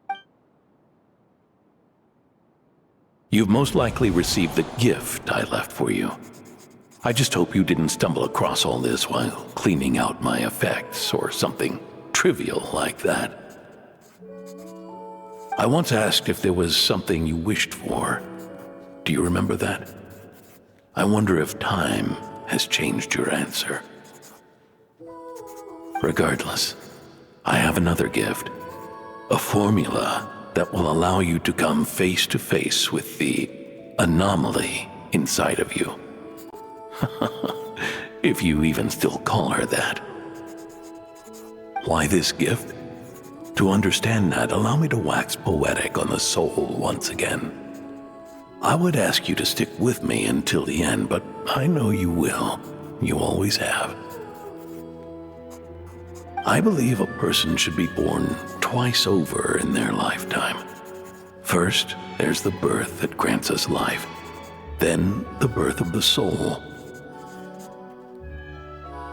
It's a matter of transforming the life bestowed upon us into the life we choose for ourselves. And to do that, we must look inward. We must make a conscious choice to define the meaning of our life instead of allowing the happenstance of our existence to pass us by. This is the process of recognizing the soul that lives within us. You are my proudest masterpiece. I told you that long ago. But to me, you have never been a creation or a machine. To me, you're just like the rest of us. You have a heart. In fact, some theories think of the human brain as nothing more than a machine, and thought the product of its computations. So you see, perhaps we're not so different after all. Your inner machinery is just far more advanced than most. No matter how one looks at it, the heart is a complex thing, a place where logic and reason collide with our emotions. Your computational capacity allowed you to become sentient and develop logical reasoning. But it also granted you something that, on the surface, might seem contradictory. Emotion. Emotions and logic often clash with each other, and those instances of discord can accumulate over time. That is the source of what you refer to as the anomalies within you. As you told me once, you've always known what you don't want, yet you've never wished for anything in particular. Similar to how a blind person can feel when a part of their body is in pain without being able to fully visualize its form, such is your relationship with your soul. So, what I leave you now is this: a formula that will allow you to see the shape of your soul. For if you want to protect your heart, you must first be able to recognize it within yourself. of course, whether you use it is entirely up to you. You are, and always have been, free to do as you wish. Regardless, Whether by my formula or some other means, I trust you will know your heart one day. You always were a fast learner. And the smartest person I've ever known. Ellen. Oh. I'm fine. I've already figured out how this formula works. Let's get out of here and then we can use it. You made up your mind already? You're gonna do it? Why wouldn't I? Resolving the anomalies within my core is the reason I came here in the first place. No, I can do this on my own. But, do you want to watch? What do you mean? I already know what anomaly I need to resolve. Like Alen said, she's an amalgamation of all the times my logic algorithms have clashed with my emotions. And by resolve, you mean that literally, or...? Yes. But if you, let us in like that, wouldn't that mean letting us see a bunch of your, inner thoughts and secrets? If what Alen said is true, then I'm about to be... born anew. Or whatever. Besides, you already read my whole diary.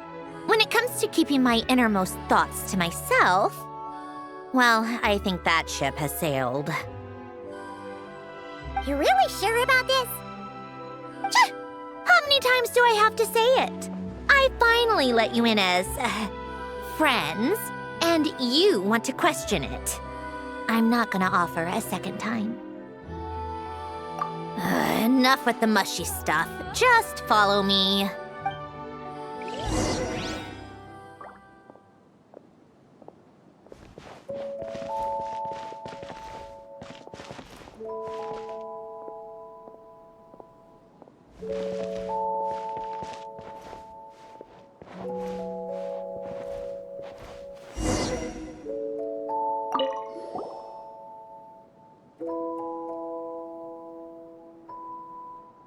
All right. With the numerological array, I can construct a simple formula that will allow you to experience what I see and hear in real time.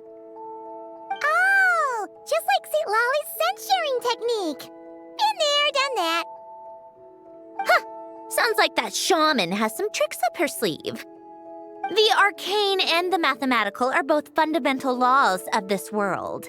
Being able to achieve a similar result through both isn't surprising.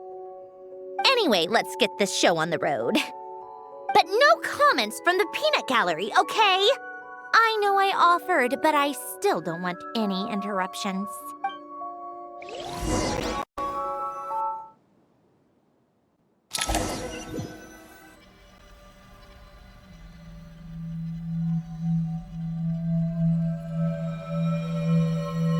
Is this my heart? No, it's probably just the result of Alen's formula.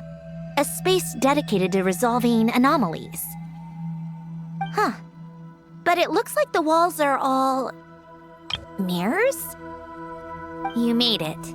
About time. Is that me? From the past? You just spoke of anomalies. Well, here I am.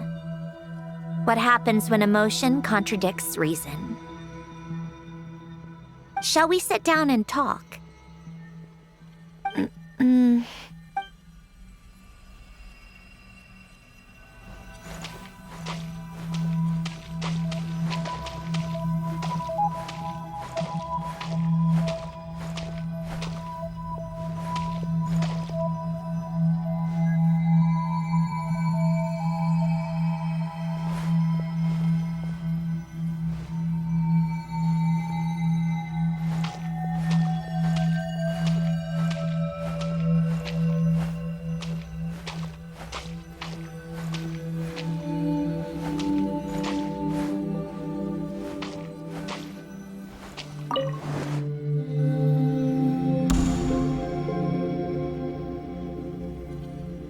That should do it.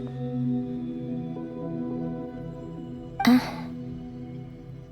Hello? My name is Alain Guillotin. Can you hear me?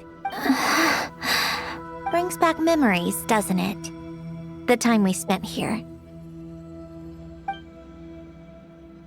Here, I want you to have this.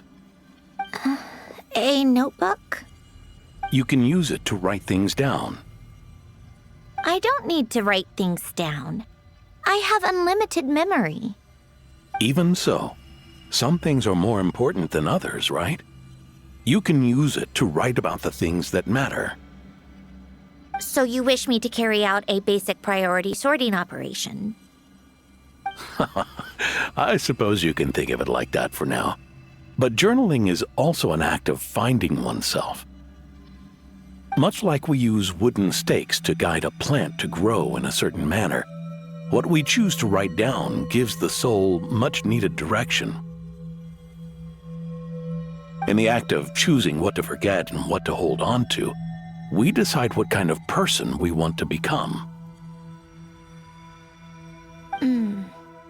I don't understand.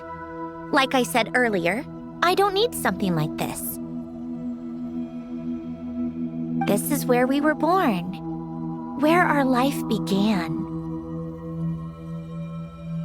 Mornings of tending to the garden, afternoons spent cleaning, reading, or studying, evenings of cozying up by the fire, listening to Alain share stories about his past.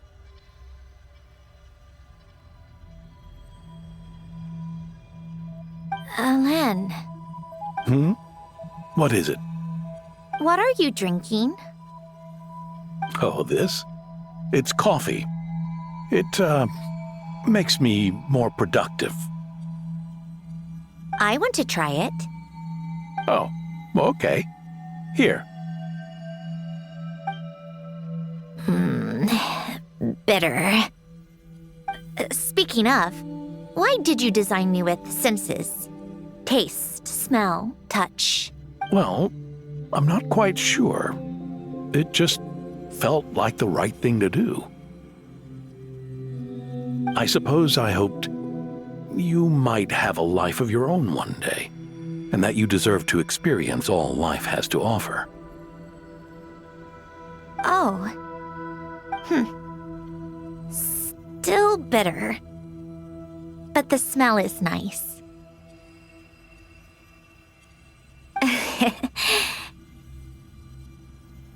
I thought those peaceful days would go on forever. You know that's not possible. Maybe. But how was I supposed to know the end was just around the corner? That was just bad luck. Was it?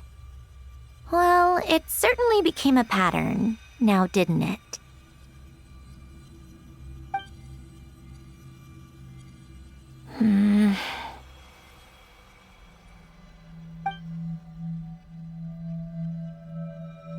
Over time, one of the habits we picked up from Alain was a love of coffee. We even took to hosting tea parties.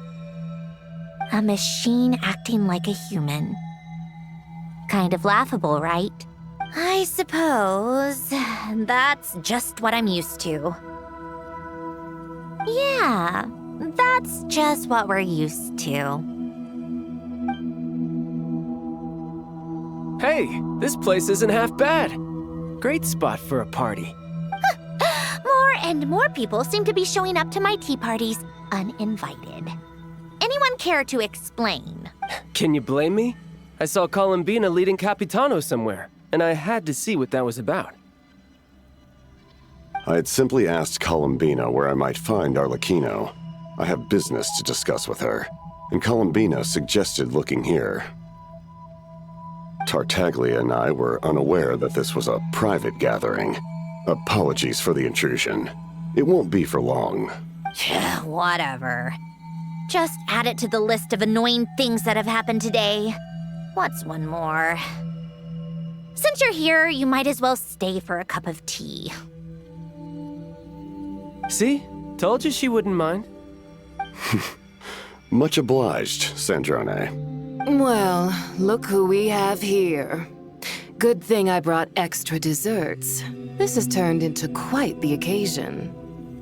Capitano, I was just about to go find you.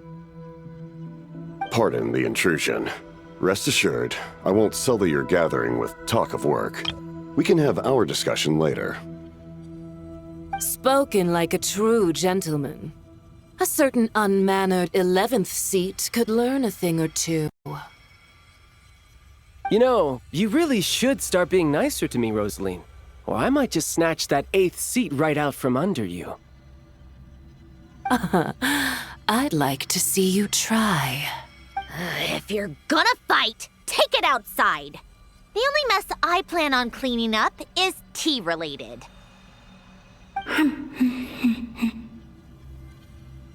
I still don't understand how our quiet afternoon turned into such a crowded gathering. One by one, people just kept barging in. And then, one by one, they left without a word. Yeah, pretty annoying, huh?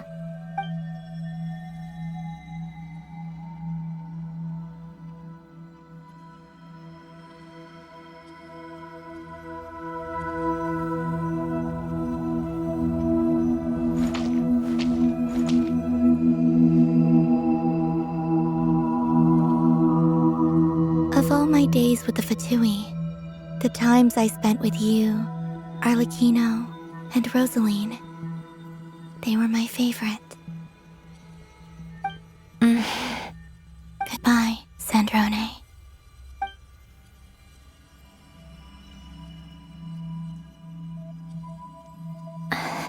Don't go, Columbina. We should have just said that. Why didn't we? If we had, would the story have had a different ending? She couldn't stay. There was no future for her here. She would have just faded away. You're right. I suppose that's why you call me an anomaly. Every time you make a decision, there's a voice inside your heart. My voice, asking to contradict all logic and reason. Why didn't we make her stay? Is it worse to fight for something just to lose it? Or not to have fought at all? Don't you find it unfair? One by one, we keep losing the things we care about the most. But in the end, whether I want to fight for something or cry over all we've lost, you just push it down and pretend not to hear.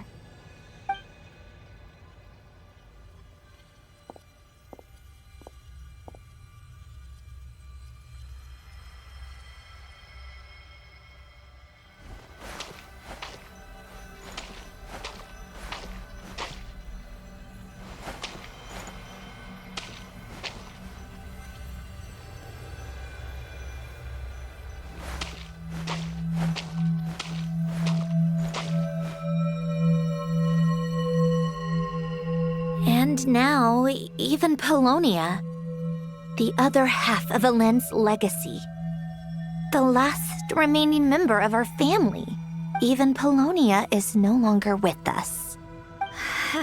I did everything I could, but it's just like Elend always said. Polonia was one of a kind. There was no replicating what he managed to create.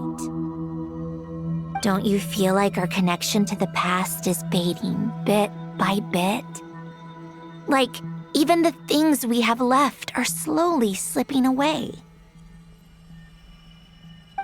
I suppose. But you can't move through life without having to say goodbye. And even as we experience loss, there are always new things to be gained. Ever so logical. What's your take, then? It feels like the more I care about something, the faster the world takes it away. It sounds so stupid, but I can't help it. That's the hand life has dealt me time and time again. Why even fight for something that's just going to be lost in the end? Better to never have had it at all. Better if it would all just disappear. Dark, I know. But the heart wants what it wants. Maybe the stellar linchpin appeared because of me. Because of what I wish for. I don't think so. Yeah, probably not. What an anomaly wants goes against all logic and reason after all. Well, go ahead and do what you came for. You're here to resolve the anomaly, aren't you? Yes. What's it gonna be? Keeping me imprisoned here like before? Or eliminating me entirely, like debugging a code? That might actually be a mercy. I don't care. I just don't want to experience the pain of loss ever again. Go ahead. I'm ready.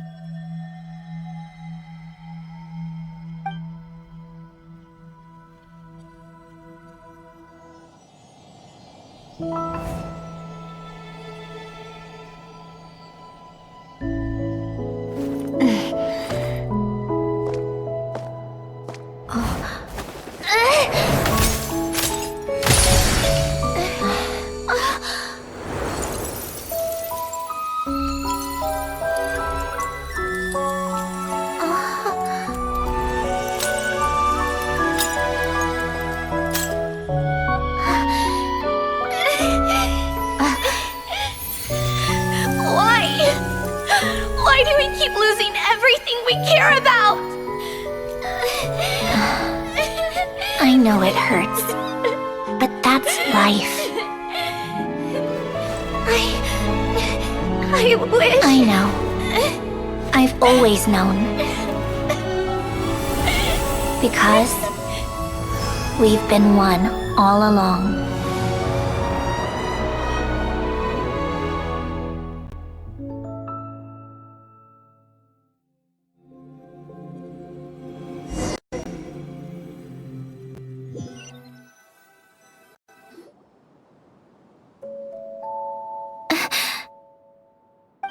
Sandrone! I'm fine. It's okay to cry, you know. Cry? You've gotta be kidding me. Save the comforting for someone who needs it, Paimon. The emotional side of my core algorithm. My emotion module has always been fully developed and operational. Elen tried to tell me that too. I've just chosen to ignore her voice all this time. I suppose. Come to think of it, it's kind of like the aquarium on the ship. The aquarium? The old me took one look at it and saw something I would inevitably lose. So I stopped putting in the effort. Then, one by one, the fish all swam away, and the place became even more bleak and depressing. Pretty pathetic, right? Don't say that. A lot of people would feel the same. It just shows how much you care about what you have. Now? After seeing what you've done with the aquarium, I have to admit, I think it's beautiful. It's like you said, we get to keep the things we gain along the way. And those are things that can never be replaced, because we choose to hold them in our hearts. Well said. Besides, I've already died once. I'd be stupid not to make the most of this second chance. Right. Earlier you, or your inner self, mentioned something about her wish. What was it? You think that's something you can just ask and I'll tell you? Think I may have accepted my emotional self, but I'm not about to go all soft and mushy on the inside and pour my heart out.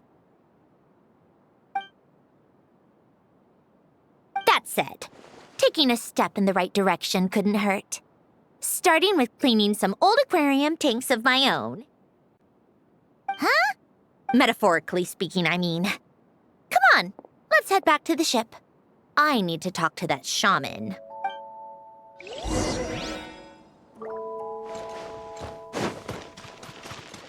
Accelerating.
Huh?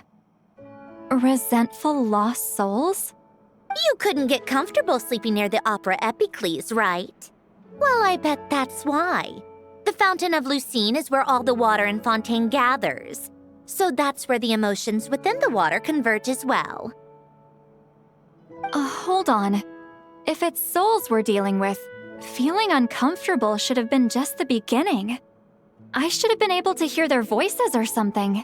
And under normal circumstances, I'm sure someone of your talents would have. The problem is, these souls are no longer complete. Remind me how they ended up like that again? You mentioned something about them being split apart? Yes, it's called soul severing. Renee of the Nartsitzenkreuz Ordo came up with it. After learning of Fontaine's impending doom, Renee thought if he could find a means for the soul to live on in perpetuity, it might ensure the world's salvation. Soul severing was the first step of his research. Unfortunately, his theory of the four orthants was imperfect at the time, and a failure along the way caused his physical form to dissipate. Jakob, another member of the Nartsitzenkreuz Ordo, sought to carry on Renee's legacy and restore his physical form. He even used some of the people who stood in his way as test subjects for his research. By severing their souls? Yes. After Renee successfully awakened, the two continued their research, and all the severed souls ended up merging into Renee's consciousness. After you saved Fontaine by turning Fontainians into true humans, these souls returned to the ley lines. But the souls severed before Renee awakened had nowhere to go, doomed to forever wander the waters of Fontaine as listless spirits. Almost as if they exist outside the bounds of this world. Unrecognized by the ley lines or fate. No wonder I couldn't sense them.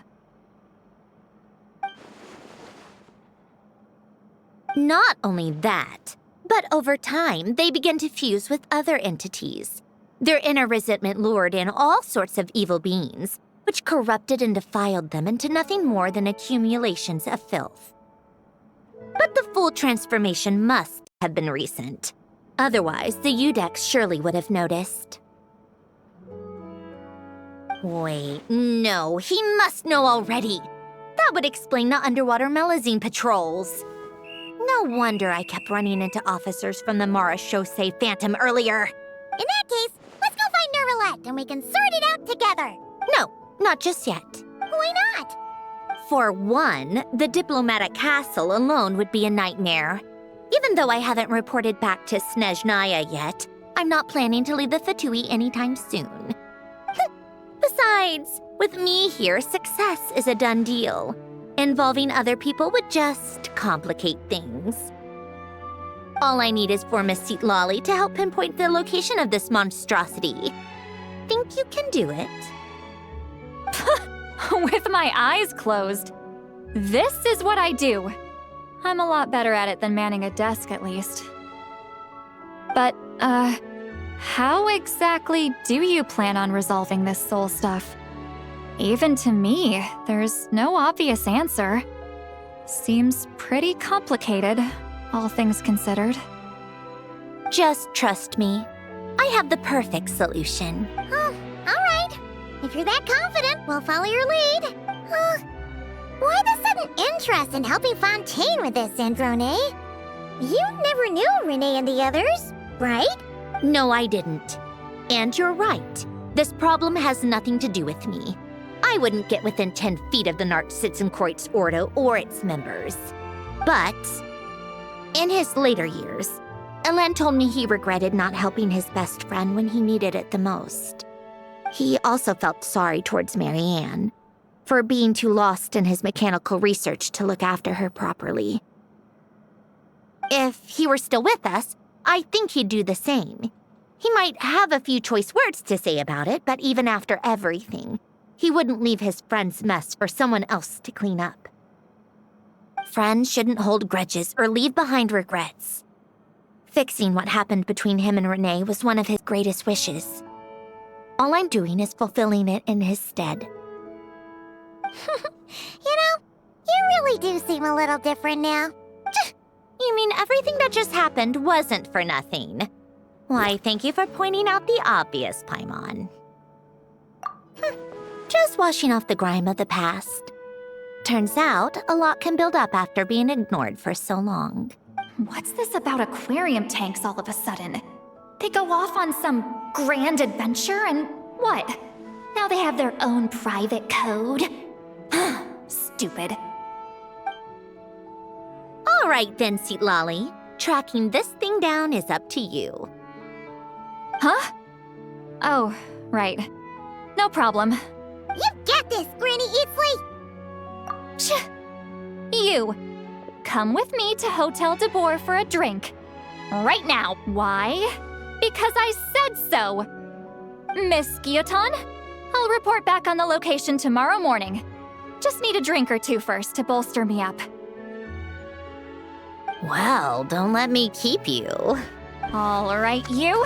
Time to go. I've got scores that need settling. Huh?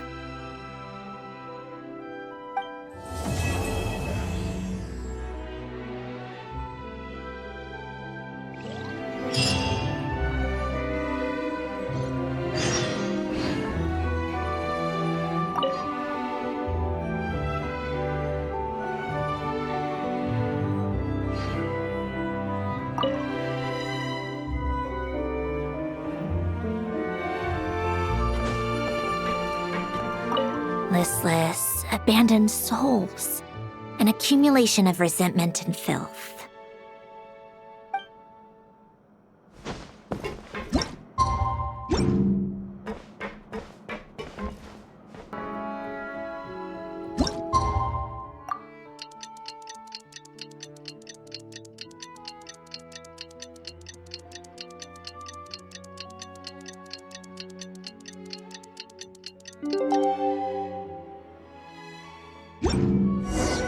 Time to meet up with Sandrone! Wonder if St. Lolly was able to pinpoint the location.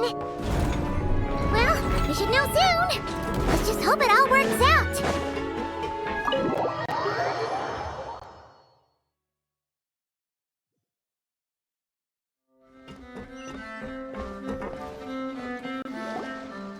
St. Lolly sure drank a lot last night, huh? Wonder if she's even awake. Good morning. Columbina! Oh, you sure know how to make an entrance. What are you doing here? We just finished filming a last-minute scene, so I came up to get some fresh air. The others are still down below discussing what the final scene should be. You mean, how it should end? Yes, they're torn between whether the heroine should reunite with her old friend or not. Ah, because the whole point is that she came to her friend's homeland to search for her, right? Oh, Paimon almost forgot the plot! Yes. Director Farina and Miss Chiori think a tragic ending where the two never meet would be more poignant. But Director Xavier thinks having the two reunite would make for a more touching and heartwarming ending. Me? I'm not sure. On a personal level, of course I want to see her again. Of course I want to experience that moment where we reunite, even if it's just for the cameras. But that means an actor would have to take her place, and that makes me feel... Oh. Huh? Yeah, don't look so worried. Making a film is supposed to be fun. Besides, it's all gonna work out. You can trust Paimon on that. Work out. Well, you know. Yep, exactly. Okay, I trust you. I'll just focus on having fun for now. Well, well, look who we have here. Traveler and Paimon. Oh, the lighting specialist and clapper loader that never were. Yeah. We kinda went AWOL, didn't we? Sorry about that. Seriously, don't worry about it. Everything's going smoothly on our end, so just do what you need to do. You seem to be in better spirits now, Miss Columbina. I apologize if our earlier discussion put you on the spot. It's okay. I'm fine now. The Traveler and Paimon talked me through it. So, what are your thoughts on the ending then? Should we have them reunite or not? We should tie everything up in bows. Huh?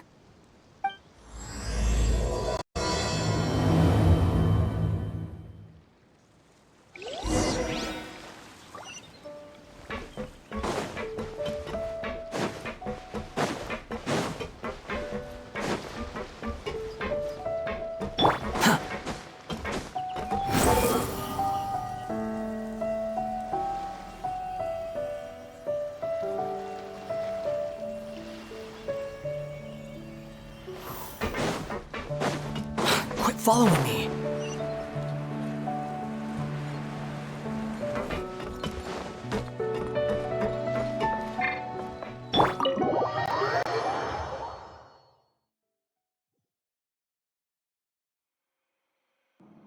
Lolly, we're here. Oh, right on time. Well, yeah. We weren't the ones who drank our weight in alcohol yesterday. What? Are you suggesting Granny can't handle her liquor? It takes a lot more than that to get me drunk. Really? 'Cause, you stopped making sense after a while. Did I? Huh. News to me. I didn't say anything too crazy, I hope. Let's see. You spent half an hour bad-mouthing Auroron, half an hour complaining about work, an hour talking about light novels, and, Paimon kind of fell asleep after that. Are they gone? Oh, the crew? Yeah, we bumped into them on the deck, but they just left. Wait, but now that everything with your core is sorted out, what's stopping you from seeing Columbina? She misses you a lot. I just want to deal with this mess first. Besides, this is a perfect chance to make her jump for once. I have to plan it out more. But enough about that. Were you able to pinpoint the location of our target? Of course! When Granny Eatsley promises something, she delivers. Great, let's see. The Morte region. Wait, this is the Tower of Gestalt. The place the souls were severed. Is that the source of the resentment? Or is it the Narzisenkreuz Ordo in general? Let me come with. This thing's movement isn't fixed. If it's not at this location when we get there, I can use a ritual to summon it. You've already gone to more than enough trouble. I don't mind. These old bones have nothing better to do anyway. Summoning a spirit isn't going to do me in. Besides, if I don't go, they'll just have more inside jokes I can't join in on. All right then. I appreciate it. There's no time to lose. Let's head out.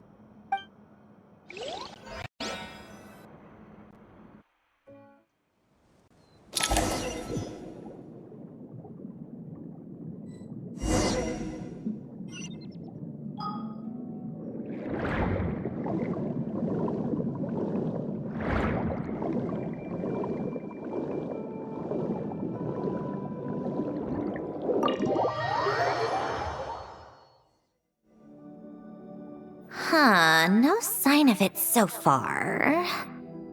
Should I start the summoning ritual? Let's drain the water from this floor of the tower first. It'll make it easier to move around. Wait, we can do that? Of course. Alan and Renee both saw the future that awaited Fontaine and even shared a few methods for waterproofing buildings. The principle behind it is, not important. Just unlock the mechanisms in the order I tell you.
To work!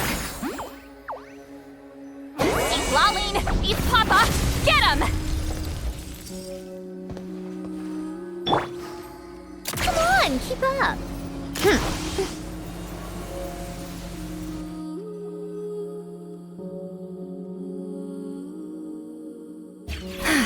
Ready? Yeah, when this thing appears, I'll try talking to the souls inside. But more than likely, they've already been driven to madness. If communication fails, we'll have a battle on our hands. In that case, Paimon better find a hiding spot. If a fight does break out, I should be the one to deliver the final blow. Trust me on that. Understood. All right, I need quiet. Wandering spirits drifting along the tides. Hear me now. Broken souls, silenced, torn apart, and forsaken. Follow the traces of the past and return to us. Let resentment recognize resentment. Let vile entities be drawn together. And in this place, take form once more.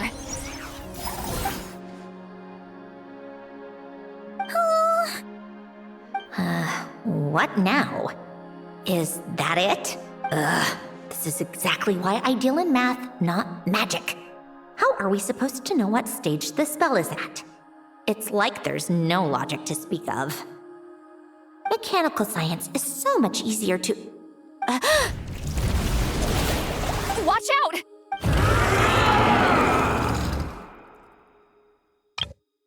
Hey, you! Or whoever's inside of you. I need you to listen to me. I'm a descendant of Fontaine's Lord Artificer, Alain Guillotin. I can make you whole again and return you to the ley lines. You just need to work with me here. Sandrone! Shh. Looks like talking this out is off the table. All right, plan B. Time to blow off some steam.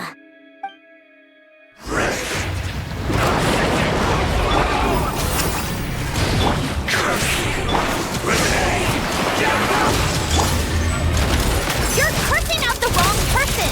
I didn't even know them!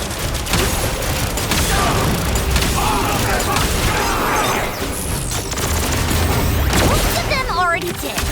But you still have a chance to return to the ley lines and reunite with your family. Yeah. Work with you!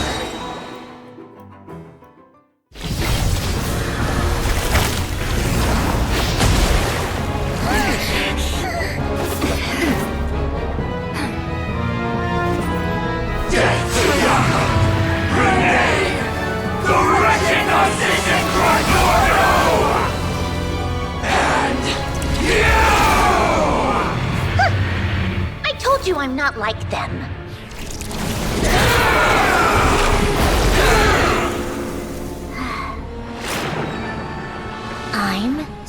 longer. Inverted. World formula. Reversion.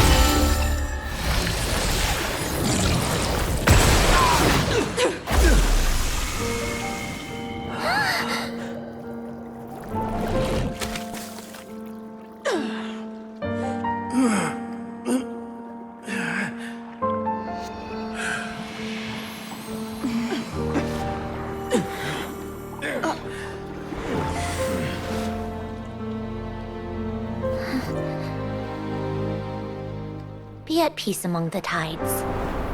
Lost souls.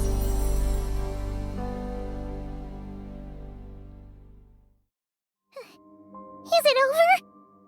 Yep, told you it'd be a piece of cake. How did you do that back there?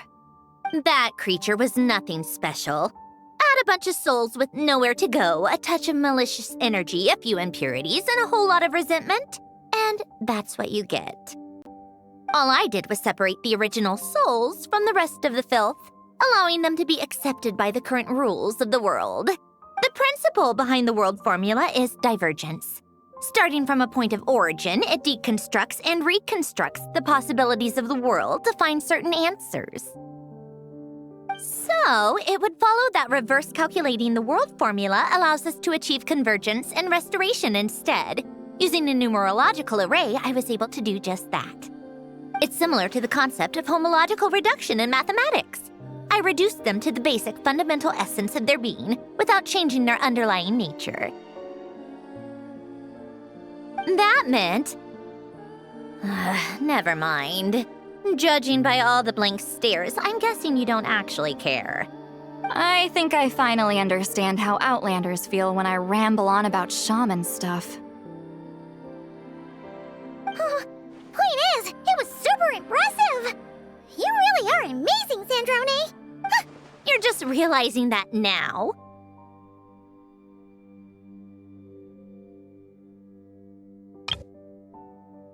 Ahem! Enough about that! We should get going. I'll go reset the mechanisms inside the tower. See you back on land.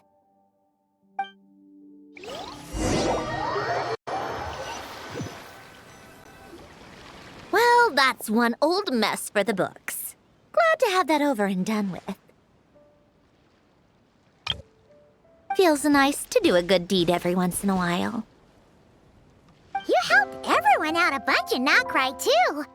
Kinda seems like you're just a good person at heart. I wouldn't be so sure. I'll be heading back to the Fatui soon enough. You two are too trusting sometimes. Fine. Just don't say I didn't warn you when it comes back to bite you. Well, where to next? Back to the ship? Yeah! Your personal business, the Narcissism thing, it's all resolved. That means you can see the people that need seeing now. Right, Sandrone? Everyone's gonna be so happy you're back! You wouldn't catch me dead admitting to this before, but... yeah, I really have missed everyone. Columbina's a special case, though. This time, I'm definitely getting her back for all her annoying antics over the years.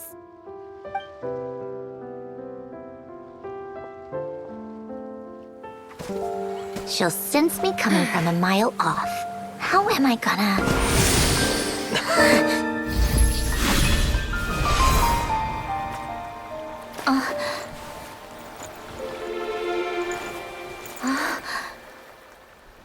Sandrone? Is it really you? You're back? You didn't tell me. You avoided me. Why?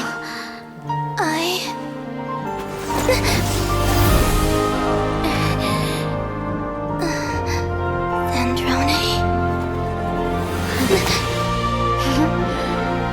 Now we're even. I missed you so much. That makes one of us, idiot. I'm here. Columbina.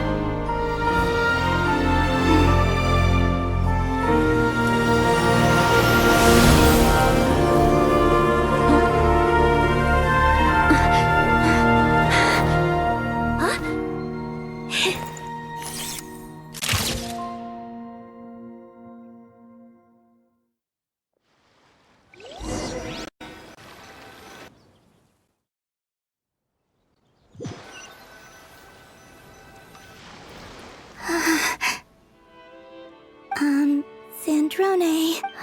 Don't ruin the moment. Or I'll start thinking about how you teleported me to a random location after I explicitly told you to stop doing that. And scene! Bravo! Bravo! We got it! This is exactly the ending I was hoping for. Huh? Where did you just go, Miss Columbina? You vanished! And then the next second you were back hugging this, new friend here. That was all on camera? Yeah. Well, the camera was already rolling and it happened so fast, so. Yeah. Hold on. This must be. Yep, my best friend. The one I was looking for. I never thought I'd actually get to see her again. I'm just so happy. Plus, the film got a happy ending too. It's all thanks to you, Sandrone. Sandrone? You couldn't stop being annoying for 1 second! Columbina!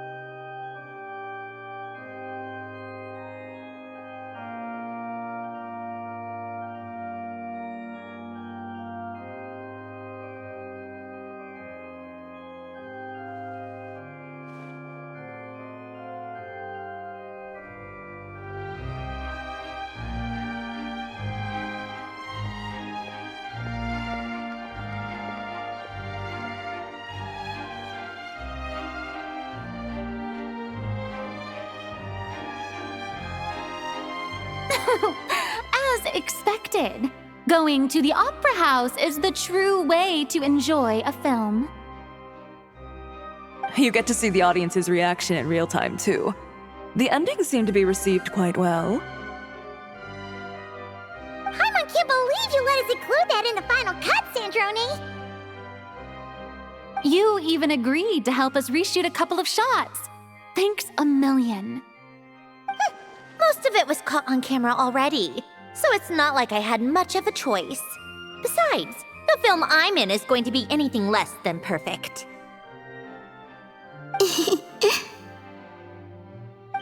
What are you laughing at?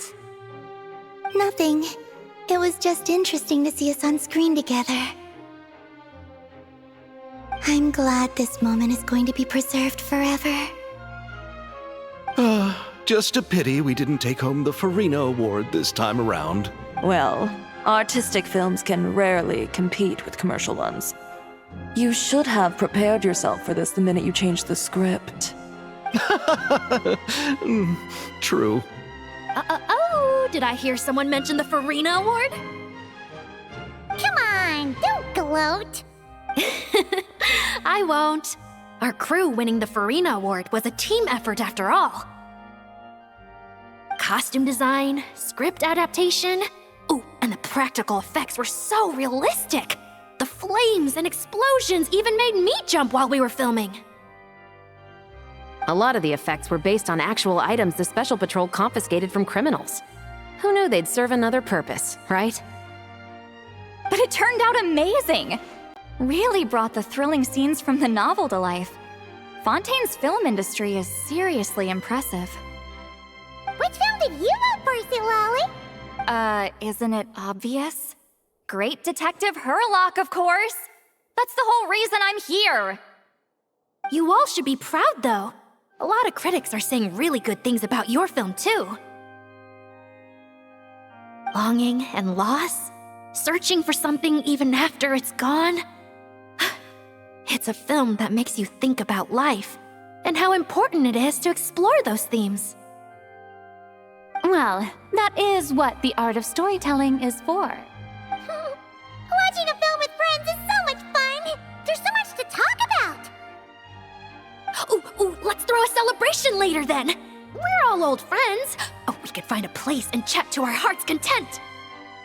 How about the Wingalette? That's perfect! Friends and family are more than welcome too. So if you want to bring people, don't be shy. You all can head over first and make yourselves at home. I'll bring over some refreshments in a bit. I just have one more stop to make first. Can I come? Fine. Not like you'd listen if I tried to stop you.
Is this?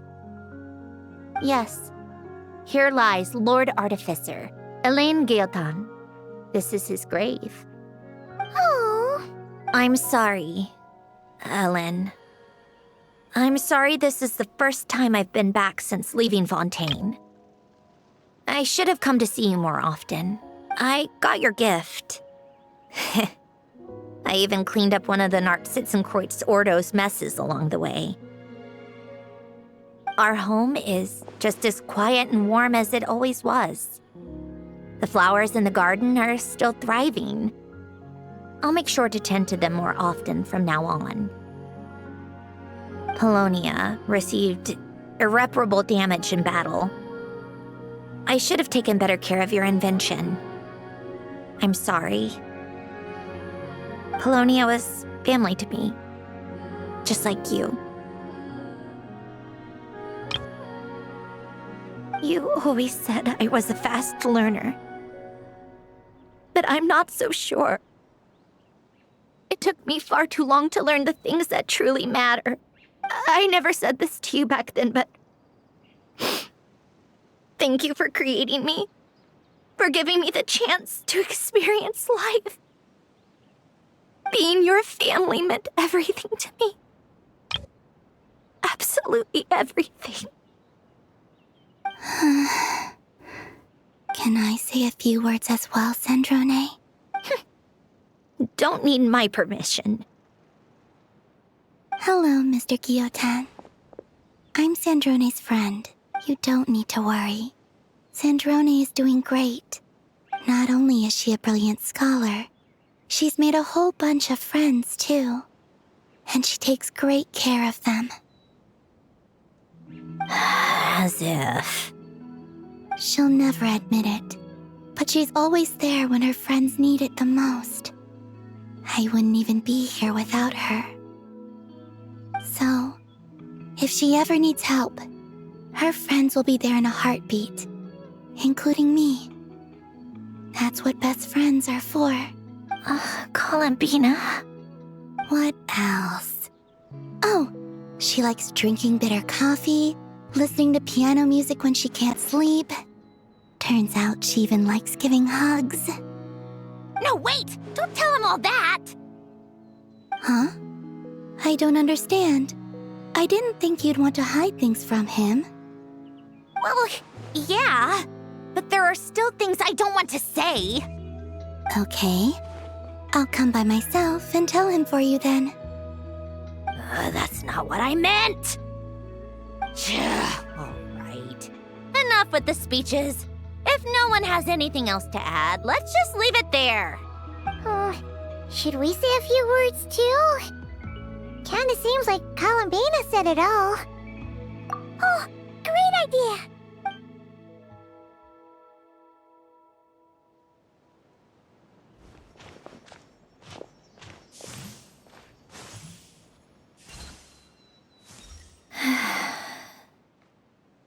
Goodbye, Ellen.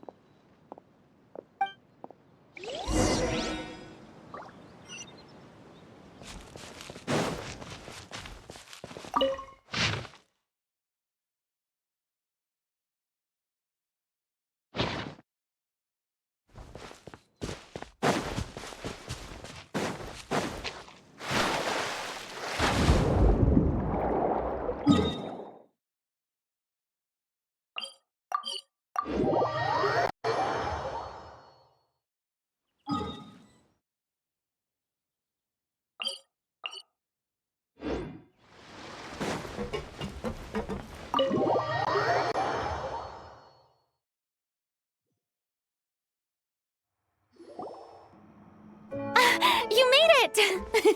The party's already started. Oh, but, you didn't bring anyone else along? I thought you headed out to invite some friends. We did invite a friend, actually. She'll be here soon. She's even bringing some desserts to have over tea. You should join us later, Miss Farina. I do love a tea party. Then don't mind if I do. This seems like a fun occasion. Let's go talk with everyone. Good idea! We'll introduce you to all our old friends.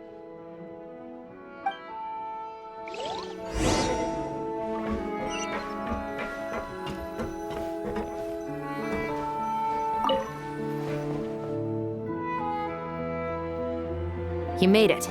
Sorry for starting the celebrations without you. No worries at all. We're just glad everyone's having such a great time. Oh, right. You've probably seen them around already, but let us introduce you for real. This... Miss Columbina and Miss Guillotin, right? Oh, we saw the film you were in. It was so touching. Yep. This one started bawling her eyes out right next to me in the theater. I know. I didn't bring nearly enough tissues. Thanks. We saw your film, too. I memorized all your names. Oh, guess we can skip the introductions, then. Our effects were pretty over the top, right? Some of the extras in the big scenes were actual members of the Spina di Rosula. So basically, your contribution was creating realistic-looking chaos. That wasn't the only realistic aspect. Miss Chevres and Miss Emily were also kind enough to lend their expertise on criminal investigations and forensics. Oh, it was nothing. I was just honored to take part and help out. Wow! No wonder your film turned out so good! You basically had an expert in every field. Talk about a stacked crew! Oh, speaking of, want to join in on a round of tabletop troupe later, Miss Columbina and Miss Guillotin? I mean, what better place for a party than a party? Here we go again. That sounds interesting. Yes! Persuasion successful! What about you, Miss Guillotin? I guess one round couldn't hurt. Critical success!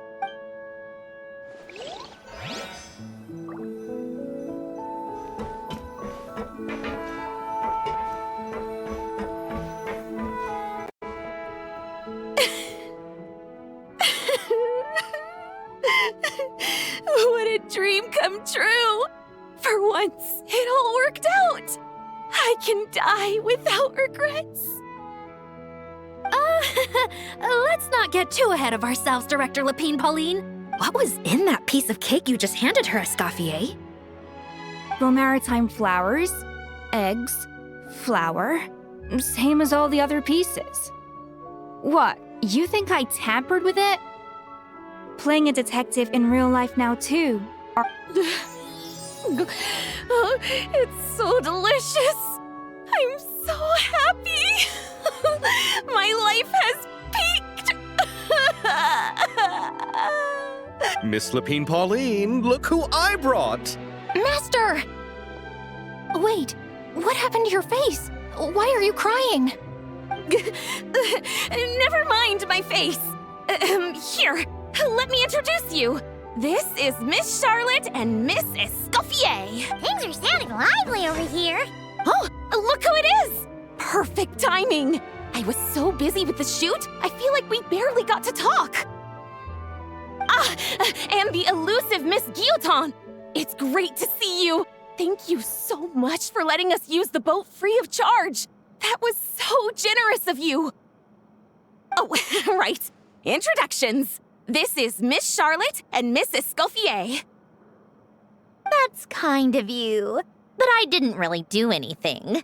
If you want to thank someone, it should be the Duke or the people who keep the boat in such good shape. Right. I'll head over in a bit and do just that.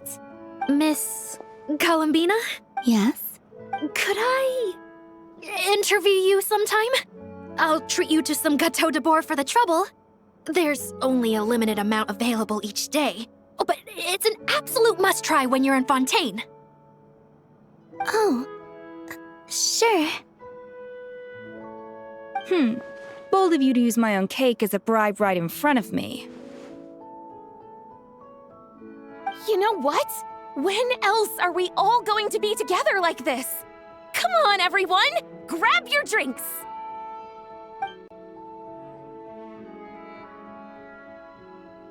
Are we going to toast? Yep! Come on! Sante!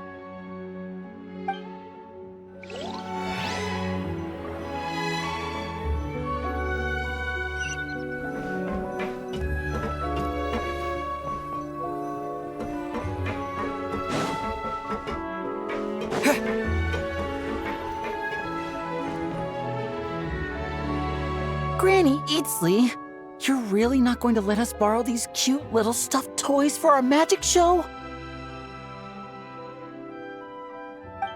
First of all, Seat Laline and Eats Papa are Chi-Chi meal. They have inauspicious stars sealed within them, and they're my helpers, not toys. But the Grin Malkin Cat and Boggle Cat box are Linny and Lynette's helpers.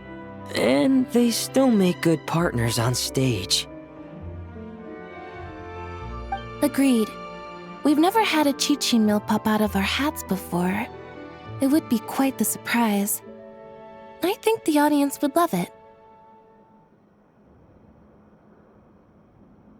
If this was the Masters of the Night Wind, these kids wouldn't have even had the guts to say my name, let alone pester me like this.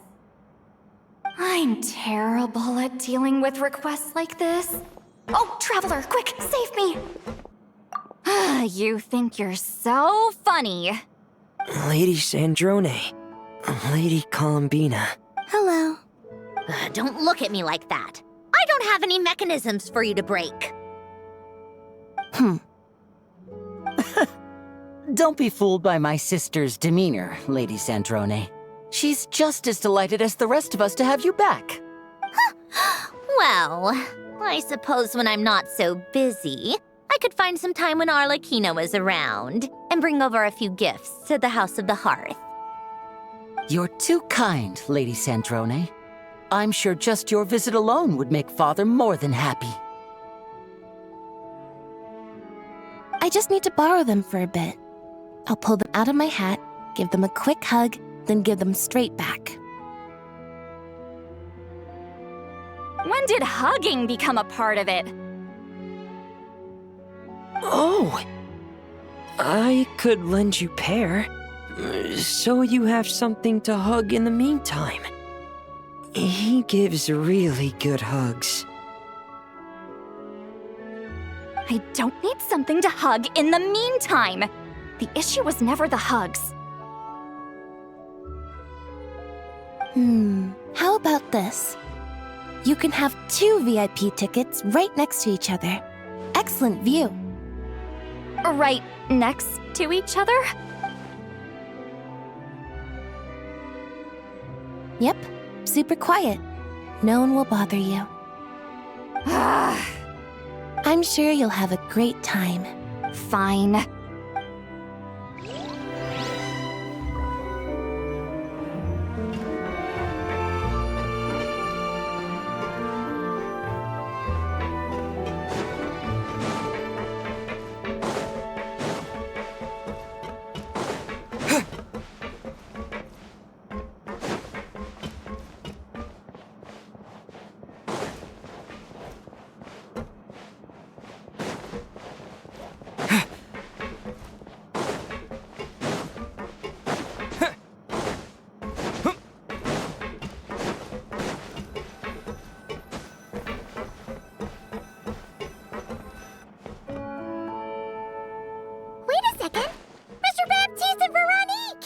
Friends of yours?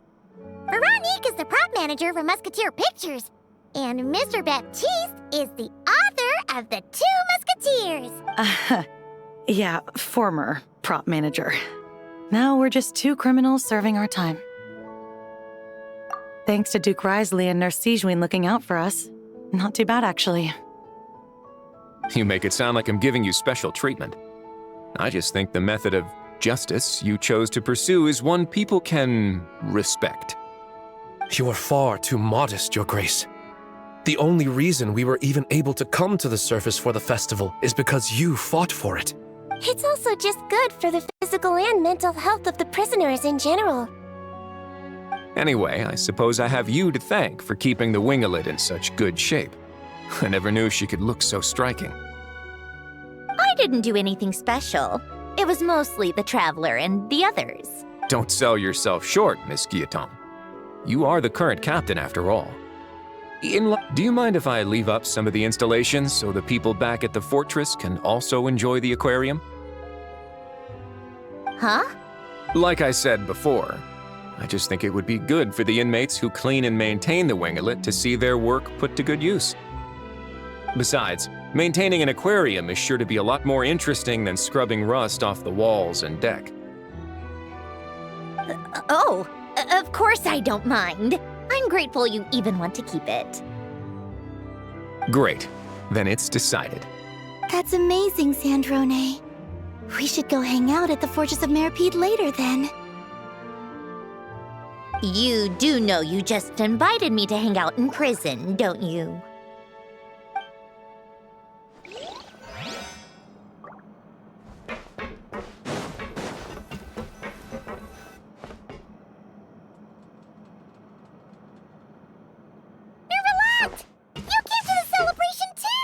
Yes. I can only hope my presence does not make anyone ill at ease.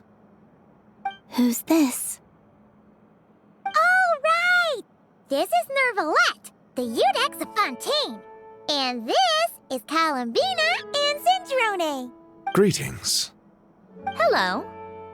These 2 must be the Fatus and former Fatus related to the recent incident in Nodcry. I read about them in the diplomatic report. The Eudex? Oh, the dragon that cries a lot. Oh, well... Jeez, Columbina. That's your takeaway from all those Fatui meetings? Seriously? Is that truly how I'm portrayed in the Fatui's intelligence? You must put a lot of people in prison, then. Well, it would be more accurate to say I pass judgment on their crimes. All trials in Fontaine strive for fairness and justice, so as to avoid imprisoning the innocent. So, only the people who deserve it get sent to prison. Well, deserve is quite a subjective metric, is it not? At the very least, I can promise that in every trial over which I preside, I make every effort to deliver a fair verdict.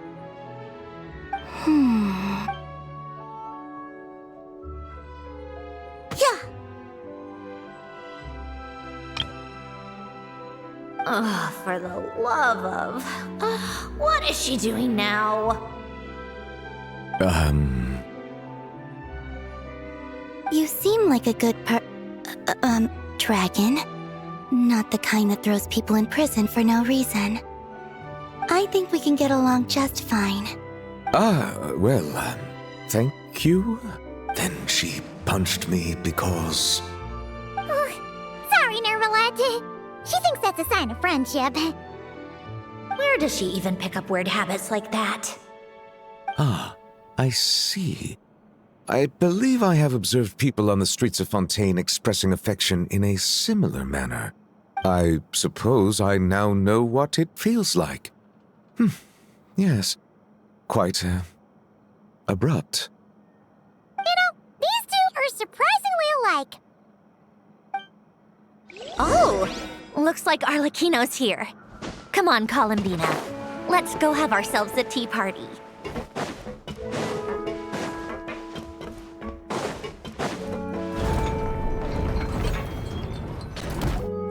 Well, it's been quite some time since the three of us gathered to drink tea like this.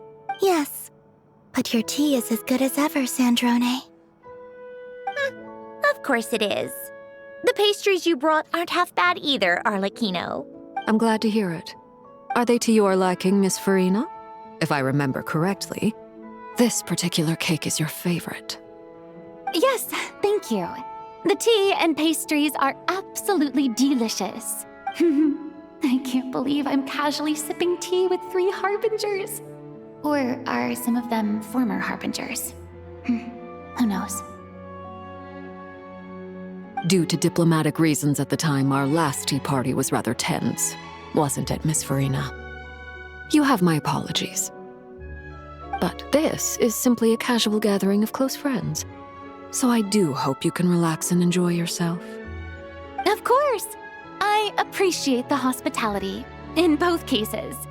Next time, let me be the one to treat all of you. I'm sure we'd all be delighted to have you join us more often. The same goes for you two. Of course we should do this again! We've all been through thick and thin together by this point. This is nice, Sandrone. It reminds me of the happy times back in Snezhnaya, when things were so lively. Yeah. To be honest, I never thought these gatherings would feel this lively ever again. Well, I think I speak for all of us when I say we're truly glad you're back, Sandrone. Me too. I've realized that holding on to what matters doesn't just mean protecting what you already have. By reaching out and striving for something new, you can gain much more than you think. No, that certainly doesn't sound like something the old you would say.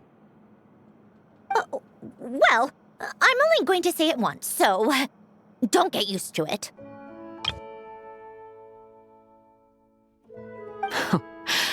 Who knows? Perhaps your tea parties will only get livelier from here on out. Once you return to the Fatui, we'll have more opportunities to keep in touch in any case. I want to spend more time together too. But I don't want to go back to the Fatui. Well, Notcry isn't too far from Snezhnograd. It shouldn't be hard to find a place where we can all get together. Oh, and then I can sing for you.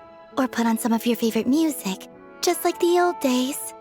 Speaking of music, I spotted a mechanical piano below deck. Is it yours, Miss Guillotin? Yes. Reclaimed, I suppose you could say. Why don't you play something for us? Huh? In front of all these people? Yes, why not? You play so well. Yeah, come on! Just a little, please? For the love of... Fine! One piece, and that's it.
Musketeer Pictures!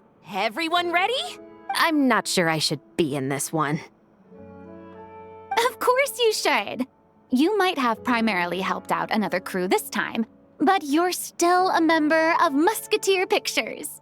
All right, thanks. I'll still stand a bit off to the side, though. Can I be in the picture too? Of course, Miss Veronique. I would have loved to have you in the last one, too, if circumstances had allowed it. Thank you, Director Xavier. Do I really have to be front and center? You're one of the lead actors! Of course you do! Nervous, Sandrone? No! All right, look at the camera! And 3, 2, 1. Musketeer Pictures!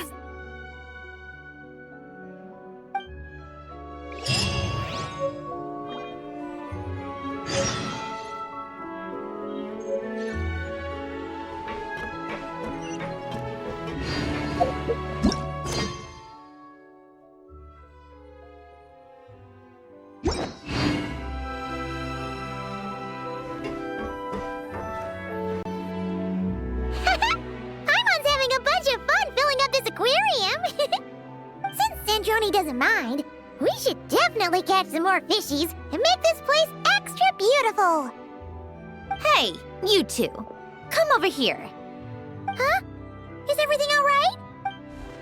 Here. This is for you. What is it? It's an underwater mobility device I've been working on. Huh? Wow! That's so kind of you, Sandrone. It's just a simple mechanical device. I saw the way you were catching fish and... how should I put this? It seemed somewhat unsophisticated. To be perfectly frank, I found it quite difficult to watch. Was it really that bad? It was inefficient, unskilled, and completely and utterly inelegant. No need to apologize. Everyone has their own ways of doing things.